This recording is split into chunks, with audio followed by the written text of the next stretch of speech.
Mason Briggs kicked the no trespassing sign flat into the dirt, then spat on it and laughed. Whoever owns this rock is already dead and don't know it yet. His men cut the fence wire, dumped a barrel of poison into the clear mountain stream, and watched 2 deer stagger and fall. Briggs grinned wider. He thought the woman living up there was alone, helpless, forgotten. He thought wrong. Nearly a mile above him, a scope settled gently on the back of his skull, and a quiet voice whispered, "You shouldn't have touched the water." Before we go any further, if stories about people who push the wrong person too far are the kind that keep you watching, subscribe to the channel right now and stay with me all the way to the end, because this one turns in ways you will not see coming. And do me a favor, drop a comment and tell me what city you are watching from tonight so I can see just how far this story has traveled. Now let's begin. Charlotte Hayes did not move when the men below started shooting at shadows. She had been still for 3 hours, and stillness was the only thing the Navy had ever truly taught her that she still believed in. Everything else, the speeches, the medals, the promises, all of it had cracked apart somewhere over the last 6 years. But stillness had stayed. Stillness had become her religion. Through the scope, she counted them again. 6 men, 2 trucks, 1 leader who did most of the talking and none of the working, which told her everything she needed to know about who gave the orders. The leader wore a tan jacket and carried himself like a man who had never once been told no. She watched him crush a wildflower under his boot for no reason at all, and something cold and familiar settled into her chest. "You came up here to take from people who can't fight back," she said softly to no one. "Let's see how that goes." She keyed the radio clipped to her collar, though there was no one on the other end. It was a habit. Old teams had old habits. 2 on the leader's flank, streams poisoned, wildlife down. They're searching the South Ridge. Static answered her, just static. Charlie lowered her eye back to the glass and exhaled slow. Down below, Mason Briggs was enjoying himself. "I'm telling you," he said to the heavy man beside him, "government marked this whole range abandoned. Some lady bought the deed for nothing because nobody else wanted a mountain with no road. That's all that's between us and the payday." "And if she's home?" the heavy man asked. Briggs shrugged like the question bored him. "Then she has an accident. Mountains are dangerous, Pete. People fall all the time." Pete laughed because he was paid to laugh. The other 4 spread out across the slope, rifles up, boots crunching over ground that did not belong to them. Charlie watched the leader's mouth move and could not hear the words, but she did not need to. She had seen this exact shape of man in 3 different countries. The smile, the ease, the certainty that the world was a thing you simply reached out and took. She had spent her whole career hunting men like him, and then she had come home and discovered her own country was full of them, wearing suits instead of fatigues, and that nobody up the chain wanted them caught. That was the part that had broken her. Not the war, the coming home. "Last warning you're going to get," she murmured, and her finger moved to the trigger guard. "And you'll never even know I gave it." She did not want to fear here. People who had never done it imagined that pulling a trigger got easier with practice, and the opposite was true. It got heavier. Every single one stayed with her, a small permanent weight, and she carried them around like stones in her pockets. She had promised herself, when she bought this mountain, with the last of her savings that she was done, that the stones would stop. But then she had found what was buried beneath the mountain, and after that the promise no longer belonged to her. Briggs raised his hand and pointed toward the old fence line near the tree break. "Pete, take 3 men, check that ridge. There's a structure marked on the survey somewhere around here. Concrete. Old. That's our entry point." Charlie's breath caught. He knew. He knew about the structure. This was not a hunting party that had wandered too far. These men had a survey. They had coordinates. They had been sent. Everything she had feared for 8 months was no longer fear. It was standing on her mountain, pointing at the one door she had sworn no living soul would ever open. "They came for it," she whispered. "They actually came for it." For one long moment, Charlie closed her eyes. Behind them, she saw faces. A combat medic named Ryan, who used to hum old country songs while he stitched men back together. A demolitions kid named Lucas, who laughed at danger because laughing was the only thing that kept his hands steady. A quiet recon man named Noah, who could disappear in an open field. and a colonel, an old hard Marine named Harper, who had once stood in front of a room full of officers and said women had no business in special operations, and had said it while looking right at her. She had not spoken to any of them in years. She had told herself she did not need them. She had told herself a lot of things. Charlie opened her eyes. Pete and three men were almost at the tree break, almost at the door. "I'm sorry," she said. She was not sure who she was apologizing to. Maybe to herself. Maybe to the woman she had hoped to become up here, the one who grew tomatoes and watched sunsets and never touched a rifle again. Then she fired. The first shot took Pete clean, and he dropped before the sound even reached the others.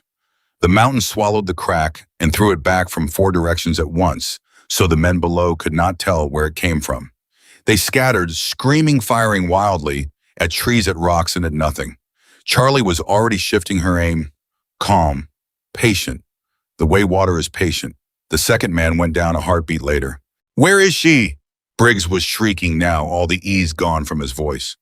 "Where is she?" She let them panic. Panic was a weapon too, and she had learned long ago to let the enemy hand it to her for free. 2 men were running for the trucks. She let them run. The others dragged Briggs behind a boulder, and Charlie eased off the trigger and watched. "You feel that," she said quietly to the glass. "That's the mountain noticing you. That's what it feels like right before it decides you don't belong." Below, Briggs pressed his back to the rock and pulled a phone from his jacket with a shaking hand. Charlie watched his lips move and read 3 words off them as clearly as if they had been printed on a page. "It's gone wrong." She lowered the rifle. She did not chase the survivors. She let them go. Because dead men told no stories, but terrified men told all of them, and she wanted whoever sent these people to hear exactly how badly it had failed. She wanted them afraid. Fear bought time, and Tano was the only thing she truly needed now. Charlie sat back against the cold stone and looked up at the wide, empty sky and let her hands stop shaking on their own schedule, which was the only schedule they kept anymore. 2 more, she whispered, and added them to the weight in her pockets. The sheriff came the next morning. Charlie heard the engine long before she saw it, a county truck grinding up the old logging trail that most people did not even know was there. She was sitting on her porch with coffee gone cold in her hands when Sheriff Daniel Carter stepped out, hat in hand, eyes already moving over everything the way a careful man's eyes do. "Ma'am," he said. "Sheriff." He stopped at the bottom of her steps. He was older, maybe 55, with the kind of weathered face that had seen too many bad mornings to be surprised by another one. "I've got 2 dead men down on the South Ridge and 2 more that came tearing into town last night, babbling about ghosts. You know anything about that?" Charlie took a slow sip of her cold coffee. "Yes." Carter blinked. He had clearly expected denial deflection, a lawyer anything but that single flat word. "You want to maybe think before you keep talking to me?" "No," she said. "I shot them. Both of them. From up there." She nodded toward the high ridge a mile distant, the one no ordinary person would even consider a firing position. "2 shots. You'll find the brass if you climb up, though I doubt you'll want to." Carter stared at the ridge, then back at her, and something shifted behind his eyes, a recalculation. "That's nearly a mile. Closer to 1,500 yards on the second one. Nobody makes that shot." Charlie finally looked at him full on, and there was no boast in her face, no pride, only a tiredness so deep it had its own gravity. "I do." The sheriff was quiet for a moment. Then he climbed her steps, slowly uninvited, and sat down on the bench across from her, like a man whose legs had simply decided for him. "Lady, I came up here ready to arrest you. You understand that 2 bodies. That's not a thing I can just drive away from." "I know." "Then why aren't you running? Why aren't you lying? Why are you sitting here handing me a confession like it's the morning paper?" Charlie set the coffee down. When she spoke, her voice was steady and low, and it carried a weight that made the older man lean in without meaning to. Because they weren't hunting sheriff. They didn't come up here to poach a deer or run cattle. They came for what's buried beneath my land. And the men who sent them are going to send more, and the next ones won't be drunks with rifles. So no, I'm not running. There's nowhere on this earth far enough to run from what's underneath us. Carter sat very still. The morning wind moved across the porch.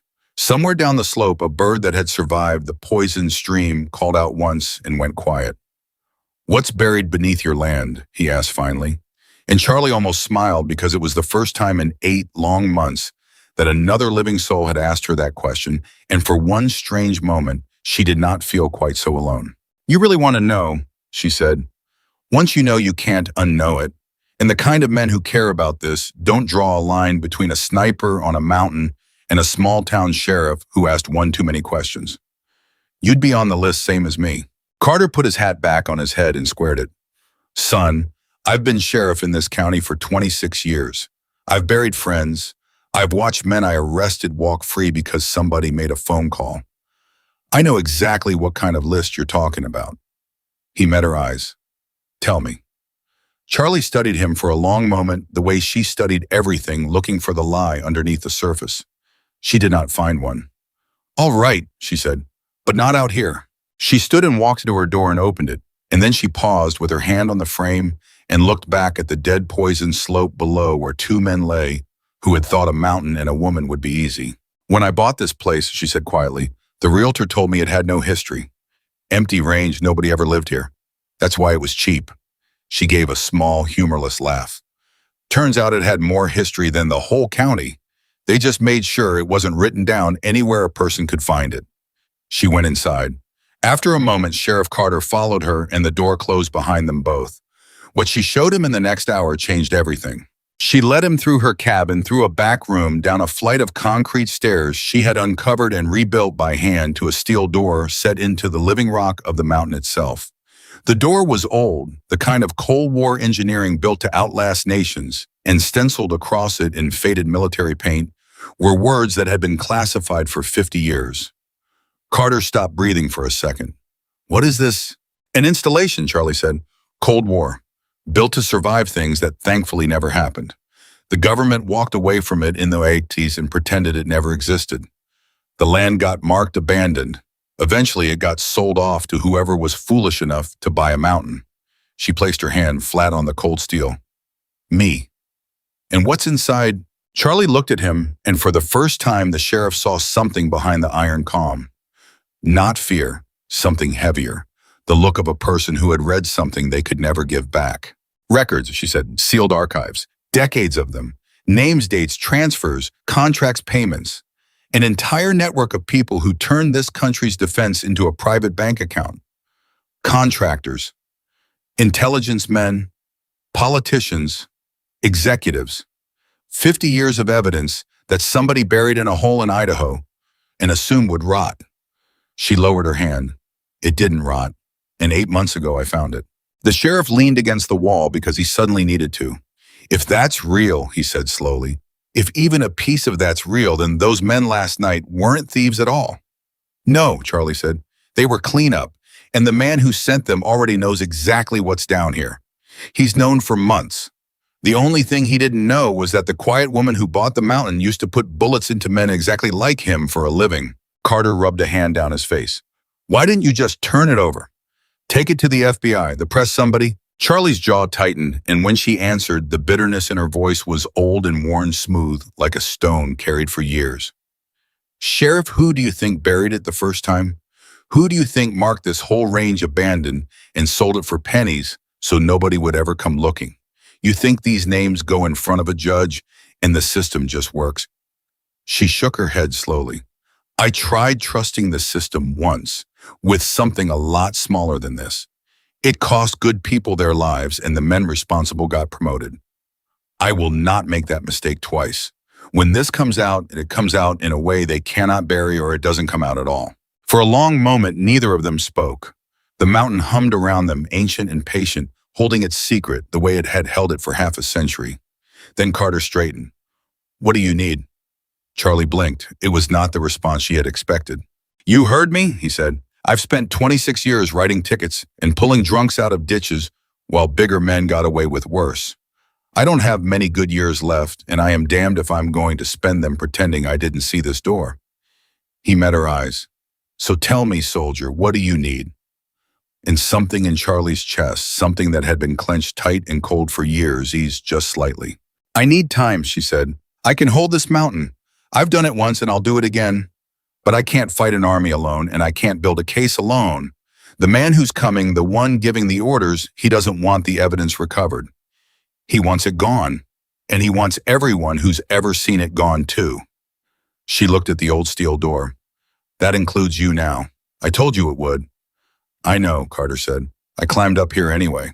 A faint, real smile touched the corner of Charlie's mouth, the first one in a long time.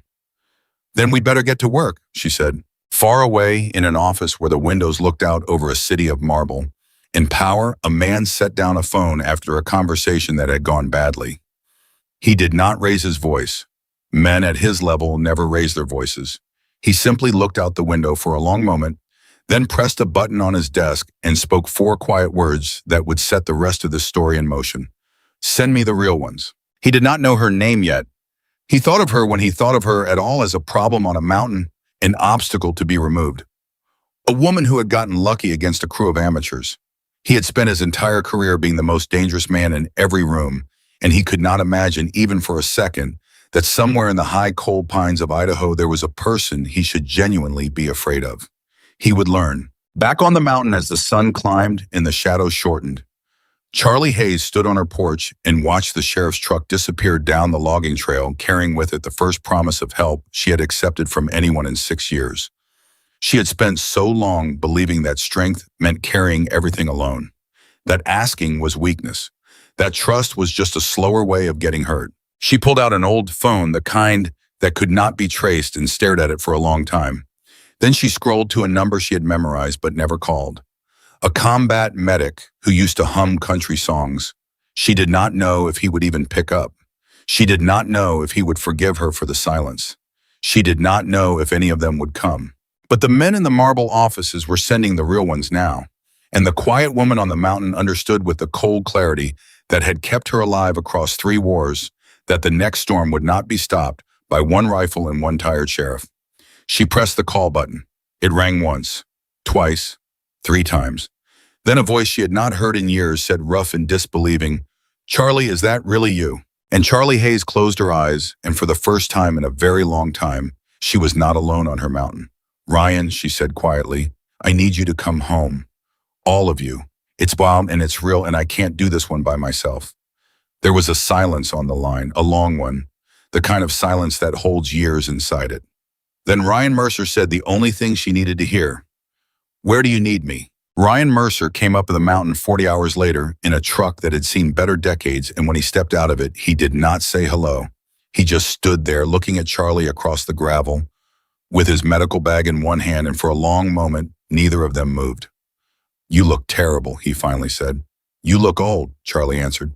"I am old. You did this to me. You and that silence. 6 years, Charlie. 6 years and not 1 word, and then you call in the middle of the night sounding like the war never ended." She didn't apologize.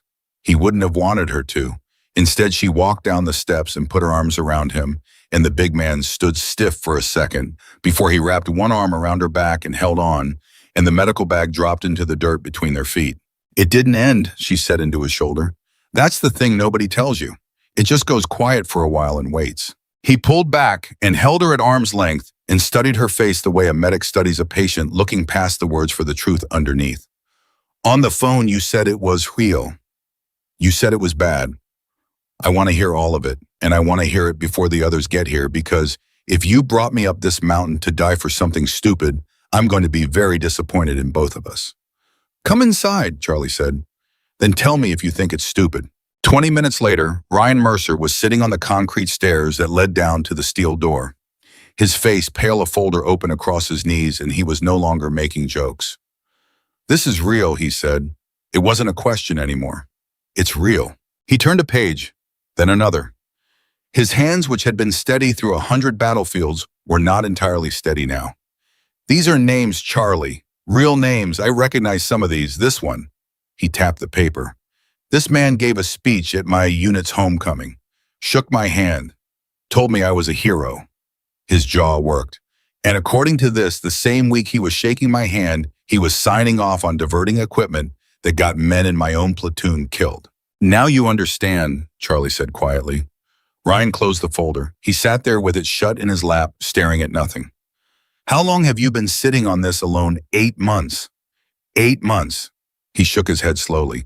8 months knowing this, and you didn't break. You didn't run. You didn't put a bullet in your own head, which honestly, looking at half these names, I'd understand if you'd been tempted. He looked up at her. Why'd you wait so long to call? And there it was, the question underneath all the other questions, and Charlie had known it was coming since the moment she dialed his number. Because I didn't think any of you would come, she said. After what happened. After I left the way I left. I figured you all had every right to hate me, and I figured asking for help was just one more way of putting people in front of a bullet that was meant for me. She looked at the steel door. I was wrong. I've been wrong about a lot of things up here. Turns out a person can only carry so much before the weight stops making them strong and just starts making them alone. Ryan was quiet for a moment. Then he stood and he put a hand on her shoulder and he squeezed once hard. You're not alone anymore, he said. Now show me the rest of this place and tell me everything, because if these people are coming, we don't have time for feelings. We can have feelings later, if we live. The second truck arrived at dusk. Lucas Grant climbed out grinning like a man arriving at a party, which was exactly how Charlie remembered him, because Lucas grinned at everything, and the more dangerous a thing was the wider he grinned, and she had once watched him laugh out loud while defusing a device that would have leveled a city block. Well, well, well, he called out across the yard. The ghost lives. They told me you went up a mountain to disappear, and look at you. You went up a mountain and started a war instead. That's so much more your style. Lucas. Charlotte Hayes. In the flesh. Older. Meaner. I love it. He swept her up off her feet in a hug before she could stop him, spun her once and set her down. Ryan called me, said you found something that's gonna get us all killed. I said, finally a vacation. He clapped his hands together. So where's the good stuff? Where are the toys? You said over the phone. There's a whole Cold War bunker under this rock. Please tell me there's a whole Cold War bunker under this rock. There's a whole Cold War bunker under this rock, Charlie said. Lucas put a hand over his heart. I have waited my entire adult life to hear a woman say that to me. Even Ryan laughed at that, and for one brief moment, standing in the fading light on a mountain that men were coming to kill them, on the three of them felt almost like they had years ago before the world taught them what it really was. Then Charlie's expression sobered. There's something you both need to understand before the others get here, she said. I didn't call you up here to win a fight. I called you up here to survive long enough to do something that actually matters. The man who's coming, the one giving the orders, he's not Briggs. Briggs was the muscle, and Briggs failed. And now Briggs is a liability who's probably already dead.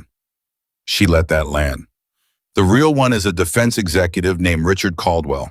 And Caldwell doesn't want to recover what's in that bunker. He wants to erase it, which means he wants to erase everyone who's seen it, which now includes the two of you. Lucas's grin didn't fade, but something cold moved behind his eyes. Caldwell, Richard Caldwell. I know that name. Everybody in our line of work knows that name. He's not a man, Charlie. He's an institution. He's the guy who decides which wars get fought and which contracts get signed and which inconvenient people retire early into a ditch. Then you understand why I waited 8 months to make a phone call, Charlie said. The grin finally went away. Lucas looked at the steel door, then at her, and for once in his life, he had nothing funny to say. Yeah, he said quietly.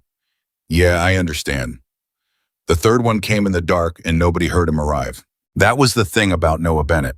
Charlie was standing on the porch at nearly midnight, scanning the tree line out of pure habit, and she did not see him, did not hear an engine, did not catch a single sign until a low voice spoke from 6 feet to her right, where there had been nothing a moment before. Your perimeter's good, Noah said. I still walked right through it. Charlie didn't jump. She had learned long ago not to give him the satisfaction. You always did love to make an entrance by not making one. How long? He asked, stepping into the porch light, at last a lean, quiet man with watchful eyes. How long have you been up here playing Fortress by yourself? 8 months. Noah nodded slowly, taking that in. He looked out at the dark mountain, reading it the way other men read a newspaper. You picked good ground, he said. High, defensible. One real approach, a couple of bad ones. Whoever taught you to choose terrain taught you well. A pause. I think that was me. It was you, Charlie admitted. Then I have only myself to blame for how much trouble you're about to be. He almost smiled. Almost. Ryan filled me in on the drive up, the bunker, The names, Caldwell. He turned to face her fully. You know what you're asking, right? You're not asking us to win a gunfight. You're asking us to go to war with a man who owns half the people who'd be sent to investigate his crimes. There's no winning that with a rifle, Charlie. You know that better than anyone. I know, she said. That's exactly why I need all of you, and why I need more than guns. I need witnesses. I need a record. I need to build something so clean and so undeniable that even Caldwell can't bury it. And to do that, I need to survive the storm that's coming, and I cannot survive it alone. She looked at him. Will you stay? Noah was quiet for a long moment. Then he set down his pack. I was never going to leave, he said. I just wanted to hear you ask. That left one. They were gathered in the cabin near 2 a.m. The four of them, maps spread across the table, the steel doors secret, hanging over every word they spoke when the sound of a vehicle came grinding up the logging trail. Lucas's hand went to his sidearm. Noah was already at the window, gone still as stone. Expecting somebody? Ryan asked. No, Charlie said, and she lifted her rifle off the table. But it wasn't an attack. The truck stopped at the bottom of the steps. The engine died, and an old man climbed out slowly, the way a man climbs out when his knees have logged more miles than the truck has. He stood there in the dark, and even before the porch light caught his face, Charlie knew exactly who it was, and the rifle lowered in her hands, not from relief, but from sheer disbelief. No, she said softly. No way in hell. Colonel William Harper stepped into the light. He was older than she remembered, grayer, leaner, but he carried himself the same way he always had, like a man who had never once doubted his place in the world. And his eyes found hers across the dark yard and held them, and there was something in his face Charlie had never seen there before. Something that looked almost like shame. For a moment, nobody spoke. Then Charlie set the rifle aside and walked to the top of the steps and looked down at the man who 15 years ago had stood in a room full of officers and said in front of all of them that women had no business in special operations, and had said it while looking right at her. You've got a lot of nerve, she said quietly, driving up my mountain in the middle of the night. I know, Harper said. You told a room full of men I'd get good soldiers killed. You said I didn't belong. You said it to my face. I know what I said. His voice was rough. I've known it every day since. I've watched your career from a distance for 15 years. Hayes watched you do things I told everyone couldn't be done, and every single time you did one of them, I heard my own voice in my head saying, you couldn't. He stopped at the bottom of the steps. I came up here because Ryan called me, and because when he told me what was happening, I realized I had a choice. I could keep being the man who was wrong about you 15 years ago, or I could finally be of some use. He looked up at her. I know you've got no reason to want me here, but I've got contacts, Hayes, federal ones, trusted ones, people who've spent their whole careers waiting for evidence like what Ryan says you've got. I'm too old to do much fighting, but I can open doors that the rest of you can't, and I came to offer that. That's all. Charlie looked down at him for a long, long moment. It would have been easy to send him away. Part of her wanted to the part that had carried his words like a wound for 15 years. But she had not survived 3 wars and 8 months alone on a mountain by letting old wounds make her decisions for her. The contacts, she said, they're real. They're clean, because if I let your people anywhere near this, and even one of them belongs to Caldwell, we're all dead, and so is the evidence, and so is the whole point. They're real, Harper said, and they're as clean as anyone left in this country is. I'd stake my life on it. You are staking your life on it, Charlie said. All of ours, too. I understand that. She held his eyes a moment longer. Then she stepped aside from the doorway, and it was the only invitation she was willing to give, but it was enough. Then come inside, Colonel, she said. We've got work to do and not much time to do it. Harper climbed the steps slowly, and as he passed her, he paused, and for just a second, the hard old soldier let something honest show through. For what it's worth, Hayes, he said quietly, I was wrong about you, about all of it. I've waited 15 years to say that to your face. I know you were. Oh yeah, Charlie said. Now get inside before you let the cold in. But there was no anger in it, and the old man heard that, and something in his shoulders eased as he stepped through the door.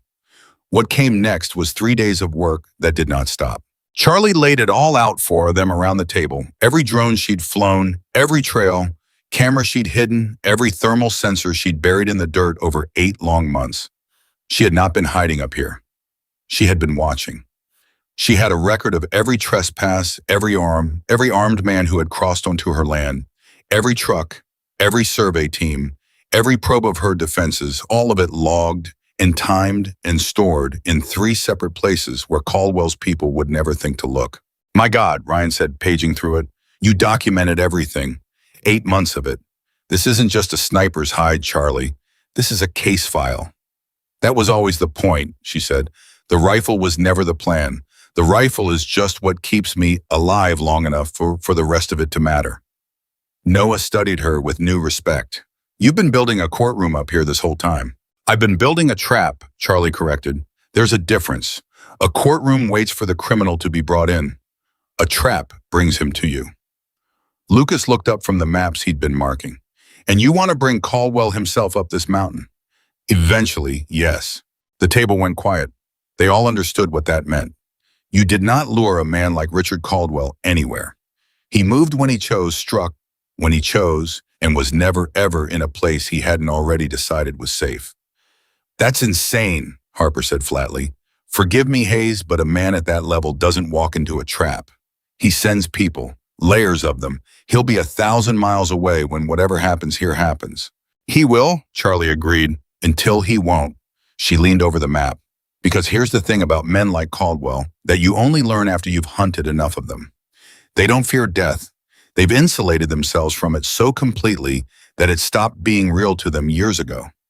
What they fear, the only thing they fear, is losing control of a situation. And Briggs just lost control of this one in the most public, humiliating way possible. 4 of his men dead or scattered in operation he personally ordered collapsing on a mountain in Idaho because of one woman he can't even identify. She looked up at them. A man like Caldwell can't tolerate that. Not because of the evidence, because of the embarrassment.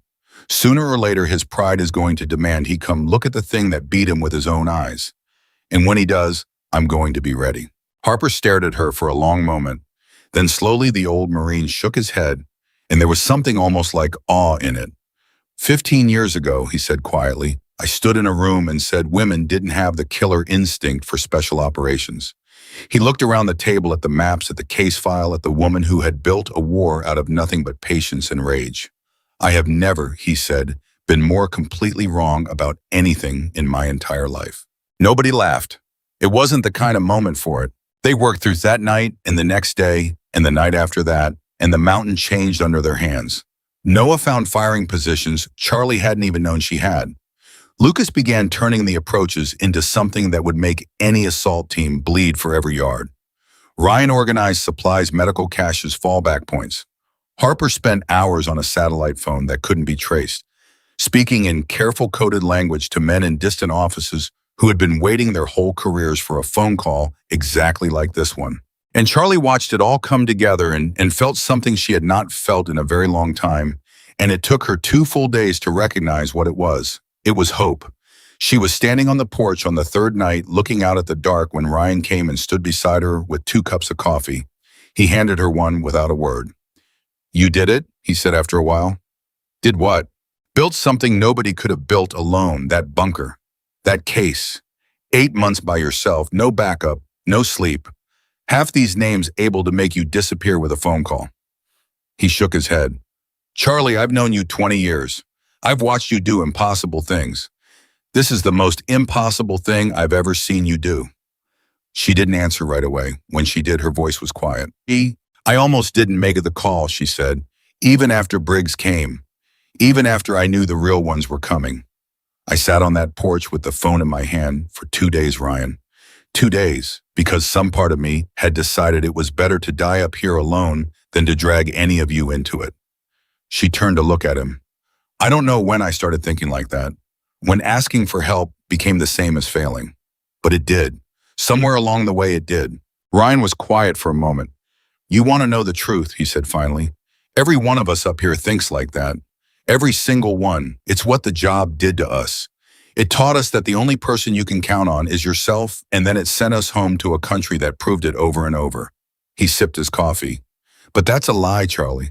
It always was. The strongest thing you ever did wasn't holding this mountain alone for 8 months.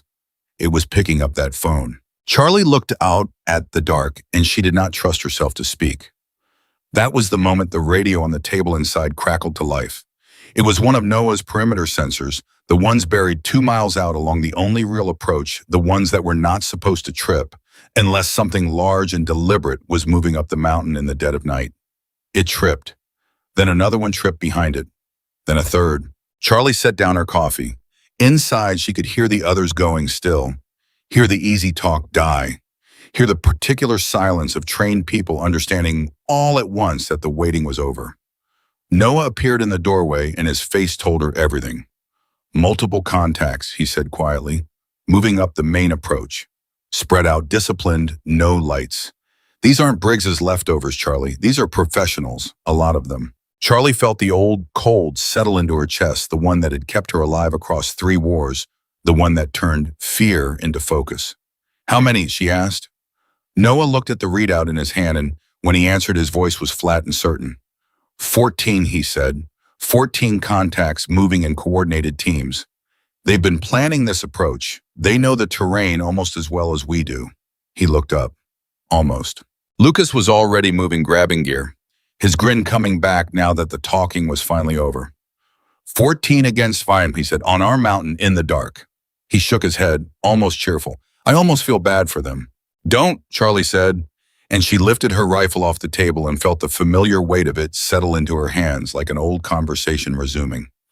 These men came up here to kill us, to bury that bunker, and to make sure nobody ever knows what those names did.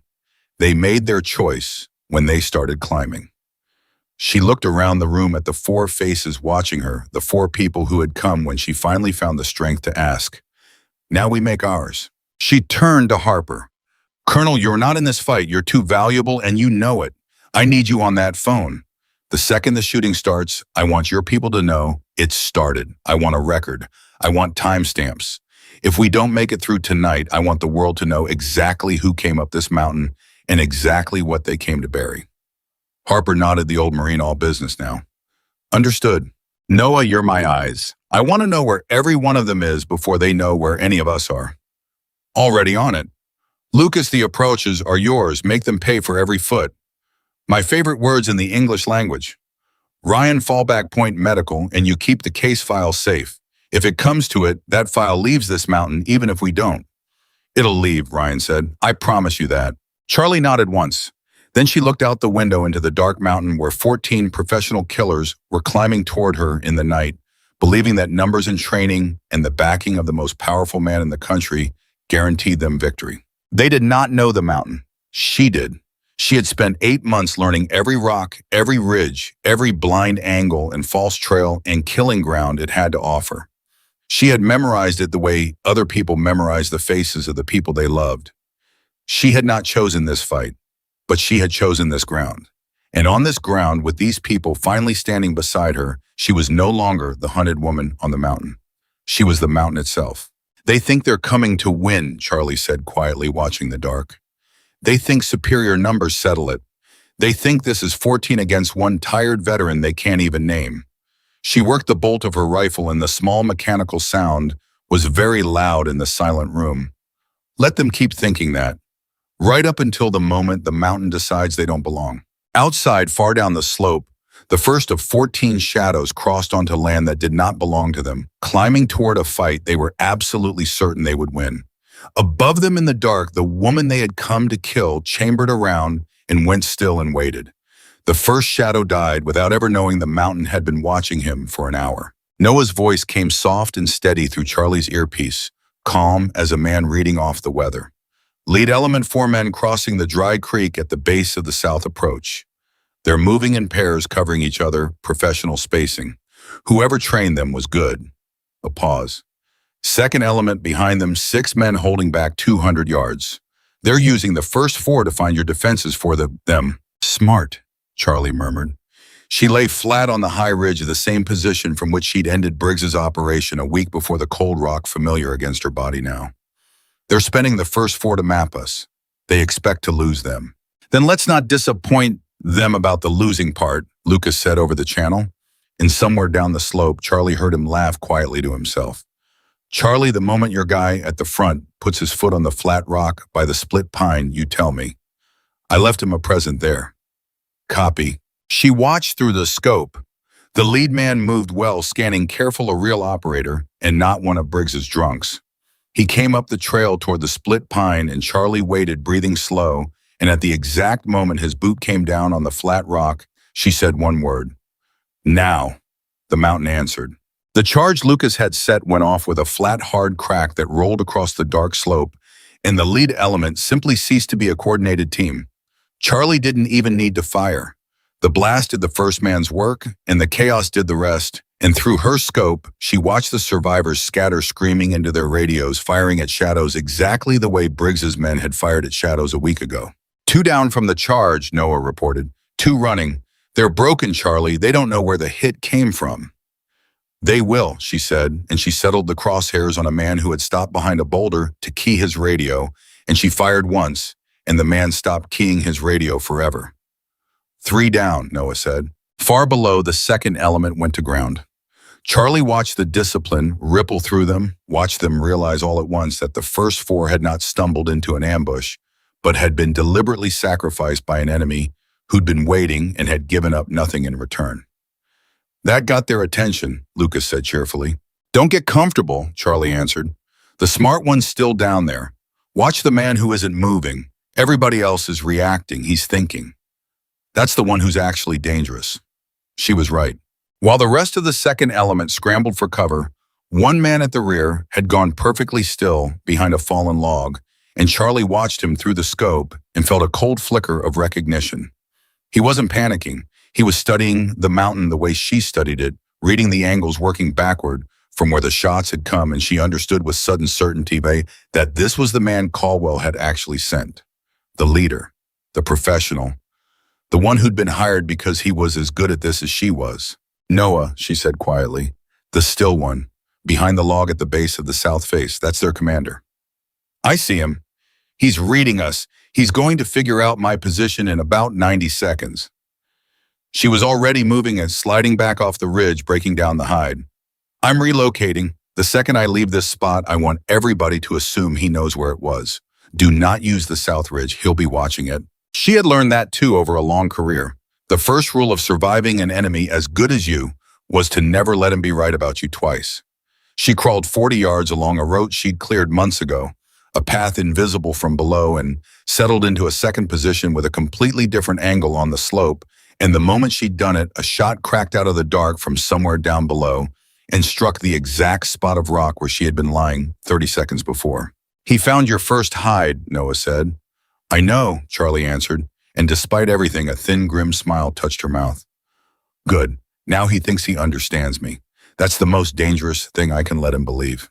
Down the mountain, the man behind the log lowered his rifle and frowned at the empty ridge where his shot had hit nothing. He had calculated her position perfectly. The shot should have ended it, and the fact that it hadn't, the fact that she had moved at the precise moment he had worked it out, told him something that made the skin on his arms prickle. She was as good as he was, maybe better. He keyed his radio. All elements hold. The target is not one shooter holding a line. She's mobile, she's reading us, and she's got support. This isn't a hit. This is an engagement against a prepared, trained defense. A pause. Recalculate. We do this slow. But slow was exactly what Charlie wanted, because slow gave Lucas time. While the assault team reassessed holding their positions, trying to find an approach that wasn't already a killing ground, Lucas Grant was moving through the dark below them like a man wandering through his own backyard, and he was leaving presence everywhere he went. He'd had 3 days to prepare this mountain, and 3 days for Lucas Grant was 3 days too many to give a man who loved his work the way Lucas loved his. Charlie, he said over the channel, breathless and delighted. They're stacking up at the base of the east draw. They think it's a soft approach because it's the only one I didn't obviously fortify. Is it a soft approach? Charlie, she could hear the grin. It's the least soft approach on this entire mountain. I just made it look soft. Tell me when you want it. She watched the assault team's second element, where it began to flow toward the east, draw 6 men moving in disciplined pairs, believing they'd found the seam in her defenses. Let them commit, she said. All the way in, then collapse it. My favorite words, Lucas breathed. She waited. The men flowed into the draw deeper, deeper, the whole element committing to the approach, and at the exact moment the last man cleared the entrance, Lucas's voice said, "Good night," and the east draw came apart. It wasn't one charge. It was a sequence timed, each one funneling the survivors of the waste into the path of the next. And Charlie watched through her scope as a coordinated six-man element became four, then three, then a handful of broken men crawling back the way they'd come, and she picked off the two who reached open ground, because dead men told no stories, but she could not afford witnesses calling in her positions. "East element is finished," Noah reported, and even his flat voice carried something now. "Charlie, that's 8. 8 of 14 in under an hour, and we haven't taken a scratch." "Don't say it," Ryan cut in from the fallback point. "Don't you dare say it's going well. The second somebody says it's going well, it stops going well. That's a law of the universe." He was right, of course. He was always right about that. Because down below, the commander behind the log had finished recalculating, and he had arrived at a conclusion that was unfortunately for him entirely correct. "She's not defending the mountain," he said into his radio, and his voice had gone very flat and very cold. "She's defending a point. Everything she's done has channeled us away from one specific area. The structure? She's protecting the structure on the survey." A pause. "All remaining elements disregard the approaches. New objective. We push directly for the structure. She can't defend it and hold us off at the same time. Force her to choose." In her earpiece, Charlie heard Noah's sharp intake of breath. "Charlie, he's figured it out. 6 men remaining, and they're abandoning the approaches. They're driving straight for the bunker." And there it was, the twist she had feared most. Not the numbers, not the firepower, the intelligence. The one thing she could not outshoot was an enemy commander smart enough to ignore her traps entirely and aim for the only thing she could not afford to lose. For 1/2 second, Charlie felt the cold edge of real fear, the kind she hadn't let herself feel in 8 months. Then she felt something else. She felt the trap close. "Lucas," she said, and her voice was perfectly calm. "He took the bait." There was a pause on the channel. "Charlie," Lucas said slowly, "please tell me what I think you mean is what you mean. The bunker approach, the one obvious path to the structure, the one I forgot to fortify." She was already moving again, repositioning to overwatch the killing ground she had spent 8 months designing for exactly this moment. "I needed him to be smart, Lucas. I needed him to be smart enough to stop attacking where I was strong and drive straight for what he thought I couldn't defend. Because that path, the path to the bunker, is the only ground on this entire mountain I have completely, absolutely total control of." Down below, the commander, the smartest man Caldwell had sent, gathered his 6 survivors and led them confidently up the one approach Charlie had left open, certain he had finally outthought her, certain he had found the move that forced her to choose between her life and her evidence. He had not outthought her. He had done exactly what she'd spent 8 months making him want to do. "Noah," Charlie said, "confirm they are all in the corridor, every one of them. I don't want a single one of them standing outside it when it goes." "Stand by." A long, tense pause. Charlie could hear her own heartbeat. "Lead 2 are at the midpoint, middle pair just entered. Last 2. Another pause. "Last 2 are in. All 6, Charlie. All 6 are in the corridor." Charlie closed her eyes for 1/2 second. She thought strangely of the realtor who told her the mountain had no history. She thought of Sheriff Carter climbing her steps uninvited. She thought of Ryan asking where he was needed of Harper, saying he'd been wrong, of all the impossible weight she'd carried alone for 8 months that she was no longer carrying alone. Then she opened her eyes. "Lucas," she said, "close it." What happened next was not a battle. It was the mountain doing exactly what Charlie had spent 8 months teaching it to do. The corridor to the bunker, the soft approach to the undefended path, had never been a path at all. It had been a machine, and Lucas had built it, and every charge, every collapse point, every channel had been waiting in patient silence for the precise moment when an enemy smart enough to find it would lead his men into it. The far end went first, sealing the retreat, then the flanks one after another in a sequence Charlie had walked in her mind 100 times. The 6 men who had been so certain they'd outmaneuvered her found themselves in a space that was coming apart in a precise, deliberate, inescapable order, and there was nowhere to go that hadn't already been chosen for them. Charlie did not feel triumph. She had killed too many men to ever feel triumph. She felt only the cold, clean, terrible focus of a job being finished, and she did her part of it from the overwatch with a steady hand, and when the dust settled and the echoes died, the corridor to the bunker was silent. Confirm, she said quietly. It took Noah a long time to answer. When he did, his voice was subdued, the cheer entirely gone. All six, the whole remaining force. Charlie, he trailed off. 14 came up this mountain. 14. And it's over and we don't have a single casualty. I've never seen anything like it, not in 20 years, not anywhere. The channel was quiet for a moment. 5 people on a dark mountain, breathing alive, processing the fact that they had just done something that should not have been possible. Then Lucas's voice came through, and for once it held no joke. Charlie, he said, that commander, the smart one, he was good, really good, the best I've seen in years. A pause. And you played him like a fiddle from the first minute. You let him think he was winning right up until you'd walked him exactly where you needed him. That wasn't a gunfight. That was a chess game, and the rest of us were just the pieces you moved. Another pause. I'm not sure if I should be terrified of you or in love with you. Neither, Charlie said. Just alive. That's enough for tonight. She came down off the mountain as the first gray light touched the eastern ridges, stiff and exhausted, and emptied out, and the others met her at the cabin. And for a moment, the 5 of them just stood there, in the yard looking at each other alive, the impossible night behind them. Harper was the first to speak. The old colonel had spent the whole engagement on the satellite phone, and his face was gray with something that wasn't quite fear and wasn't quite awe. My people have it all, he said quietly. Timestamps. The whole engagement logged in real time fed to 3 separate federal contacts as it happened. There's a record now, Hayes, a clean one.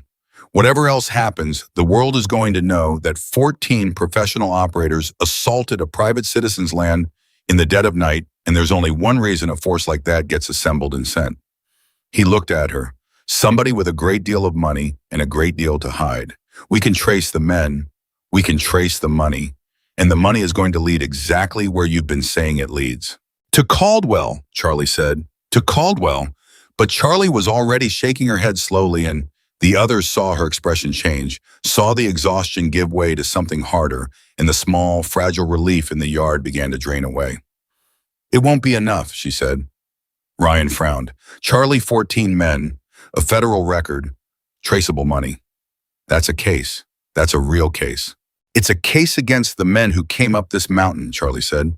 It's a case against Briggs, who's probably already dead. It's a case against a dozen operators and the money that hired them.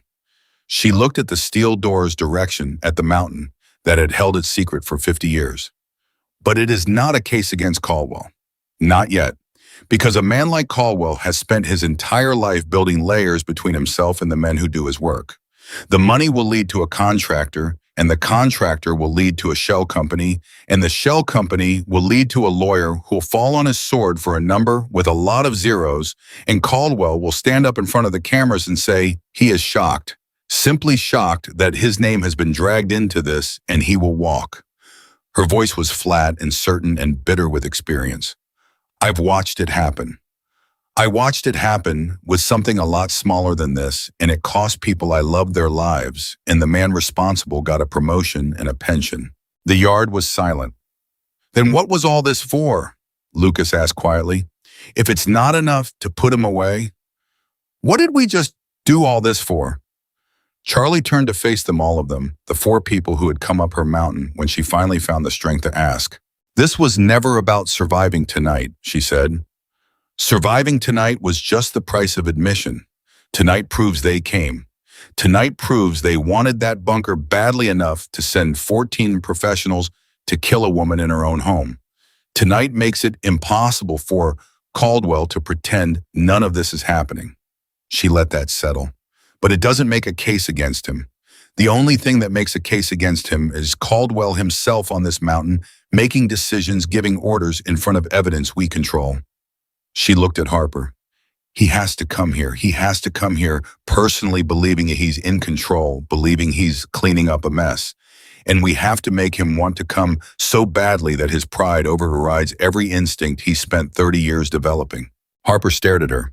You're talking about luring the most insulated, most protected, most dangerous man in the defense establishment into walking personally onto the exact ground where you control everything. Yes, that's not a plan, Hayes. That's a fantasy. Men like Caldwell don't come to the mountain. They send the mountain to you. They do, Charlie agreed, until something happens that they cannot stand to watch from a distance, until their pride becomes a bigger threat to them than the danger. She looked around the circle of tired, alive, disbelieving faces. Briggs failed, and Caldwell sent professionals. The professionals just failed worse than Briggs did on a federal record in a way he cannot bury or deny or spin away. 14 of his best beaten by one woman he still cannot even name. A cold light came into her eyes. A man like that, who has controlled every room he's ever walked into, who has never once in his life lost and had to watch it happen, is going to be lying awake right now with a question eating a hole in him. And it's the same question every powerful man eventually can't resist. Who is she? How did she do this? And the only way he'll ever truly know is to come and see for himself, Harper finished slowly. Is to come and see for himself, Charlie said. For a long moment, nobody spoke. The sun climbed a little higher over the eastern ridges, and the light moved across the yard, and 5 exhausted people stood in it and understood all at once that the hardest part of this was not behind them at all. The fight on the mountain had been the easy part. What came next was something far more dangerous because it could not be won with a rifle or a charge or superior ground. It could only be won with patience and nerve and the willingness to invite the most dangerous man in the country to walk straight up to you and believe right until the end that he was the one in control. Charlie looked at the steel door, at the secret it had held for 50 years, at the evidence men had killed for and would kill for again. He'll come, she said quietly. His pride won't let him do anything else.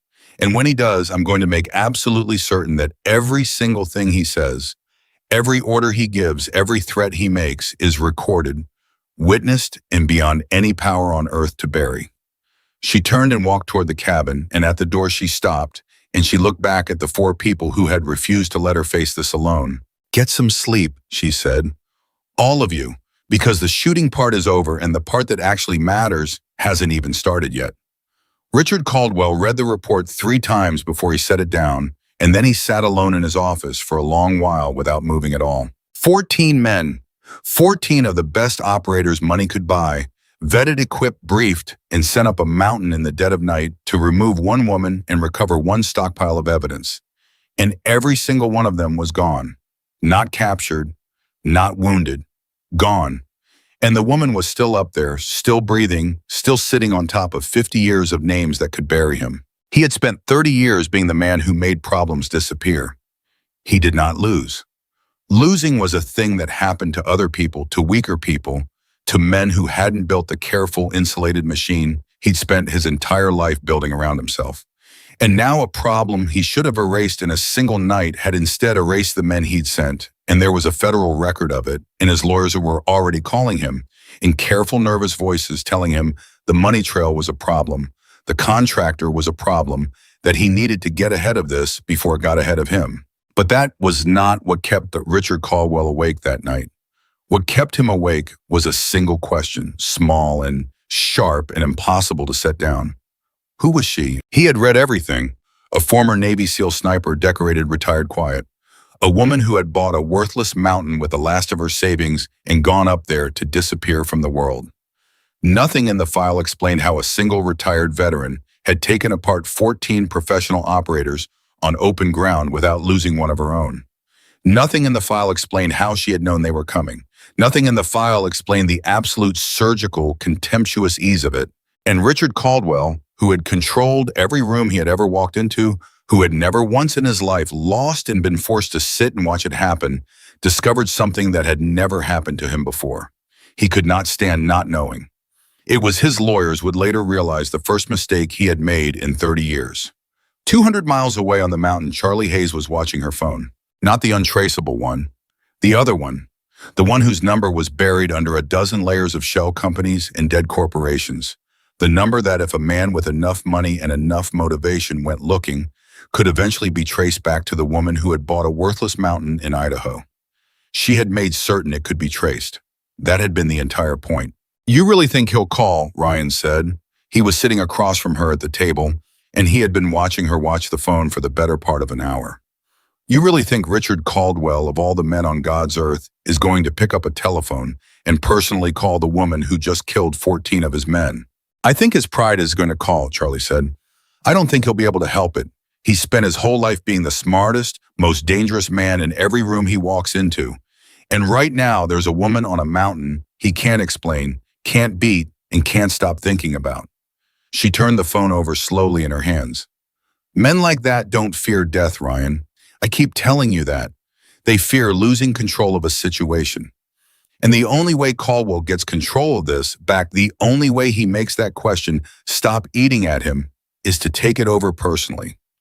To come here and look at me with his own eyes and prove to himself that he's still the most dangerous man in the room. And when he does, Harper said quietly from across the cabin, he walks onto the one piece of ground in this entire country where he is not the most dangerous man in the room. That's the idea, Charlie said. The phone rang. Nobody moved. The sound of it was very loud in the small cabin, and they all looked at it, and Charlie let it ring twice more before she picked it up. When she spoke, her voice was perfectly calm, perfectly steady, the voice of a woman who had all the time in the world. Hayes, she said. There was a pause on the line, a long one. And then a voice she had never heard but had imagined for 8 months, smooth and unhurried, and entirely without warmth, said, "Do you know who this is?" "I know exactly who this is, Mr. Caldwell," Charlie said. "I've been waiting for your call for a while now."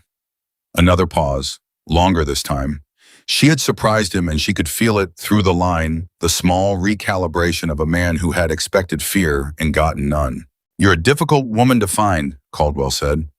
"No, I'm not," Charlie said. "You found me just fine. You sent Briggs, and when Briggs failed, you sent 14 men to finish what he couldn't. I'd say you found me very easily, Mr. Caldwell. You just keep sending people who can't do the job." She let that sit. "Maybe it's time you considered doing it yourself." It was a gamble and a large one. Push too hard and he would smell the trap. Push too soft and he would never leave the safety of his marble offices. She had spent 2 days deciding exactly how to play this conversation, every line of it, and now she was playing it, and the whole thing balanced on the edge of a knife. Caldwell was quiet for a moment. Then he laughed softly, and it was a cold, careful sound, a man who had learned to laugh the way other men learned to fence. "You want me to come there," he said. "I want this to end," Charlie said. "I'm tired, Mr. Caldwell. I've been sitting on this mountain for 8 months guarding a hole in the ground full of old paper, and I'm tired of it. You want what's down there. I want my life back. So instead of sending more men up here to die, maybe you and I sit down like adults and find a number that makes all of this go away." She paused. "You can do that. You're the man with the money. Briggs was an errand boy. The men you sent the other night were errand boys. I don't negotiate with errand boys. I negotiate with the man who signs the checks." It was exactly the right thing to say to a man like Caldwell, and Charlie knew it because she had spent her entire career studying men exactly like Caldwell, and every one of them believed in his deepest and most private heart that everything in the world eventually came down to a number, that every person had a price, that the woman on the mountain was nothing more than one more thing to be purchased and filed away. "You'd sell it," Caldwell said. It was not quite a question. "I'd sell my silence," Charlie said. "The evidence stays exactly where it is. You and I both walk away knowing it's down there and knowing I'll release every single page of it the second anything happens to me. That's the deal. You buy my silence, and the insurance policy comes with it. Anything happens to me, the whole thing goes public the same day to people even you can't reach." She let her voice harden just slightly, just enough. "And believe me, Mr. Caldwell, after the other night, you know I've got the means to make sure of it." The line was quiet for a long, long moment. She could hear him thinking. She could hear 30 years of caution wrestling against something older and uglier, something that had been gnawing at him since he read that report.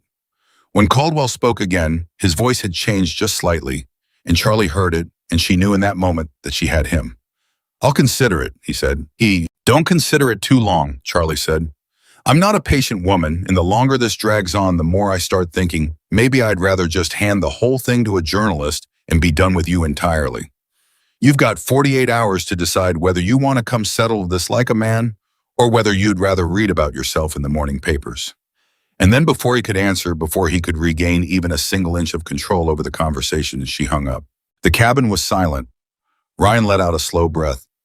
"Charlie," he said, "you just hung up on Richard Caldwell." "I did. You hung up on the most dangerous man in the country." "Especially him," Charlie said. "Especially him. A man like Caldwell has never once in his life had someone hang up on him. It'll eat at him worse than anything I could have said. By tonight, he won't be able to think about anything else." She set the phone down on the table. "He'll come.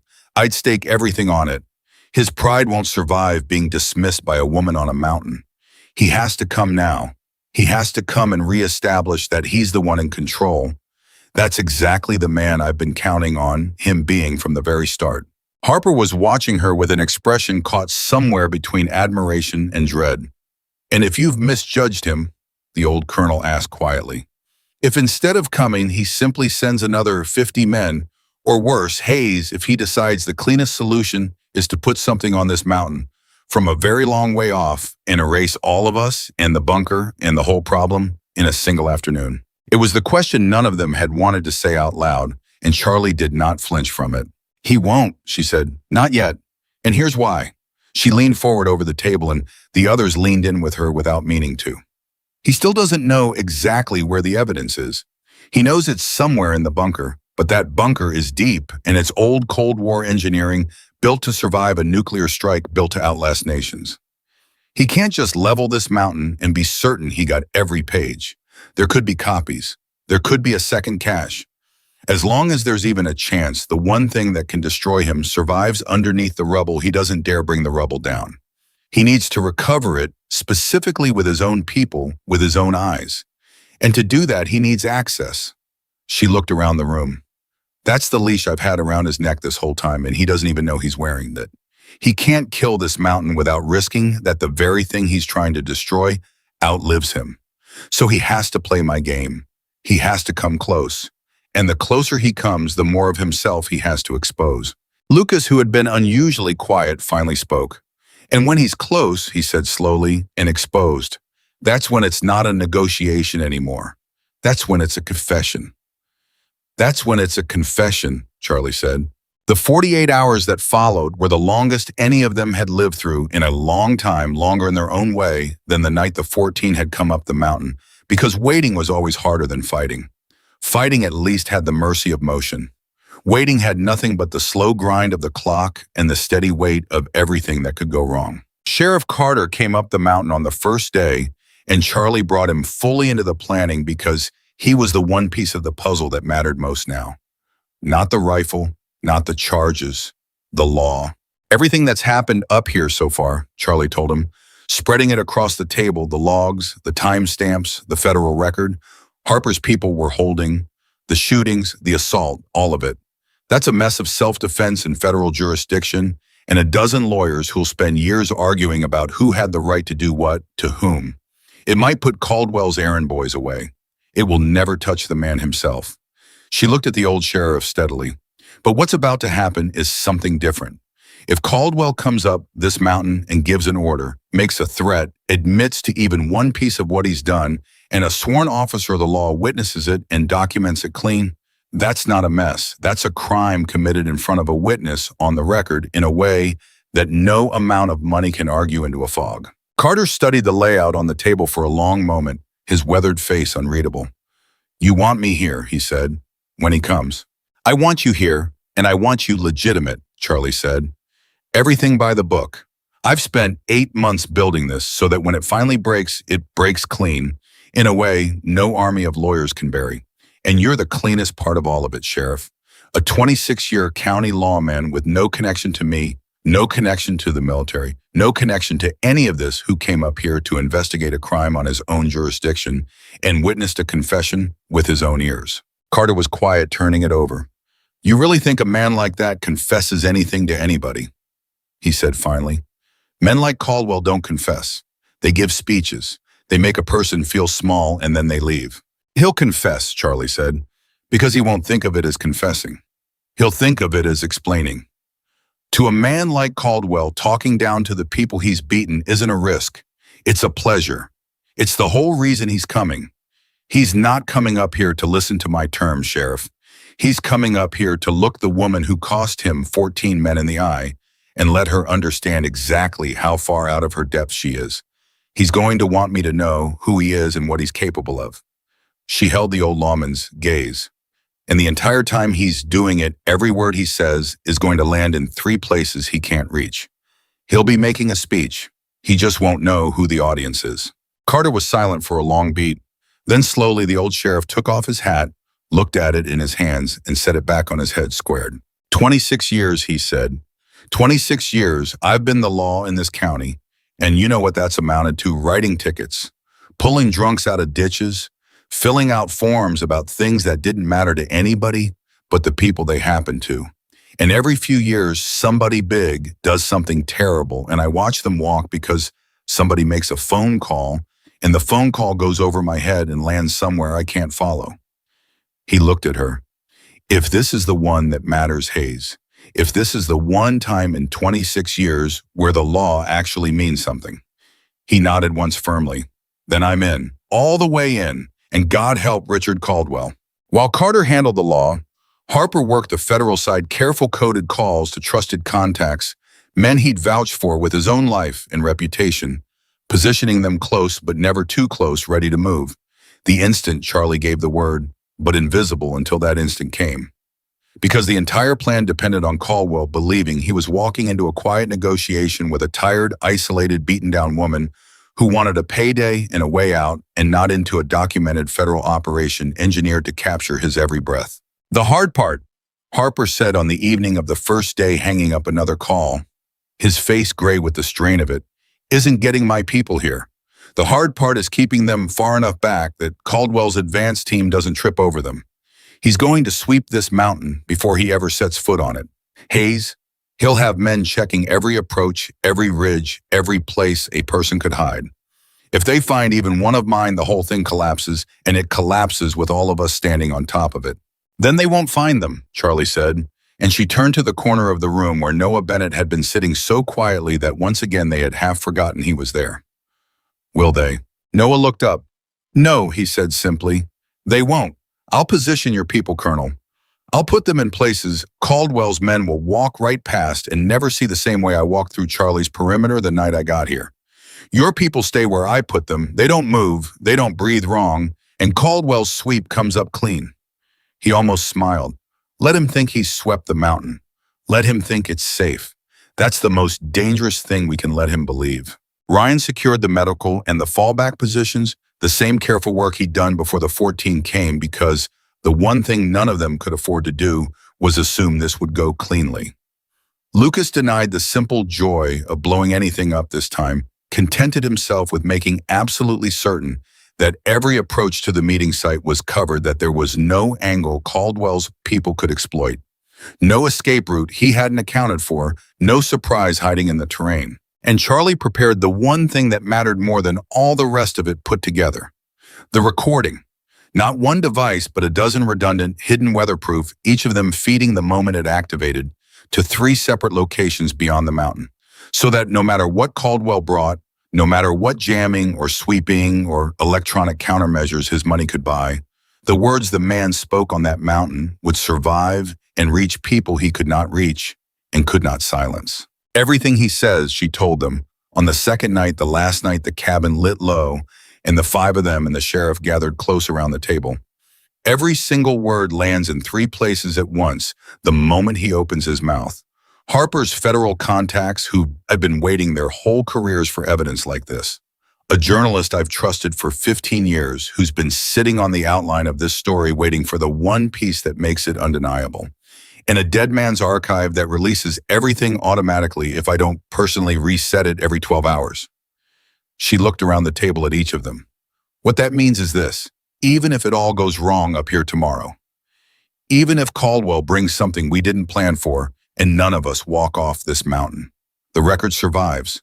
The truth survives. That's the whole point. That's the only thing that has ever mattered. Caldwell can kill the witnesses.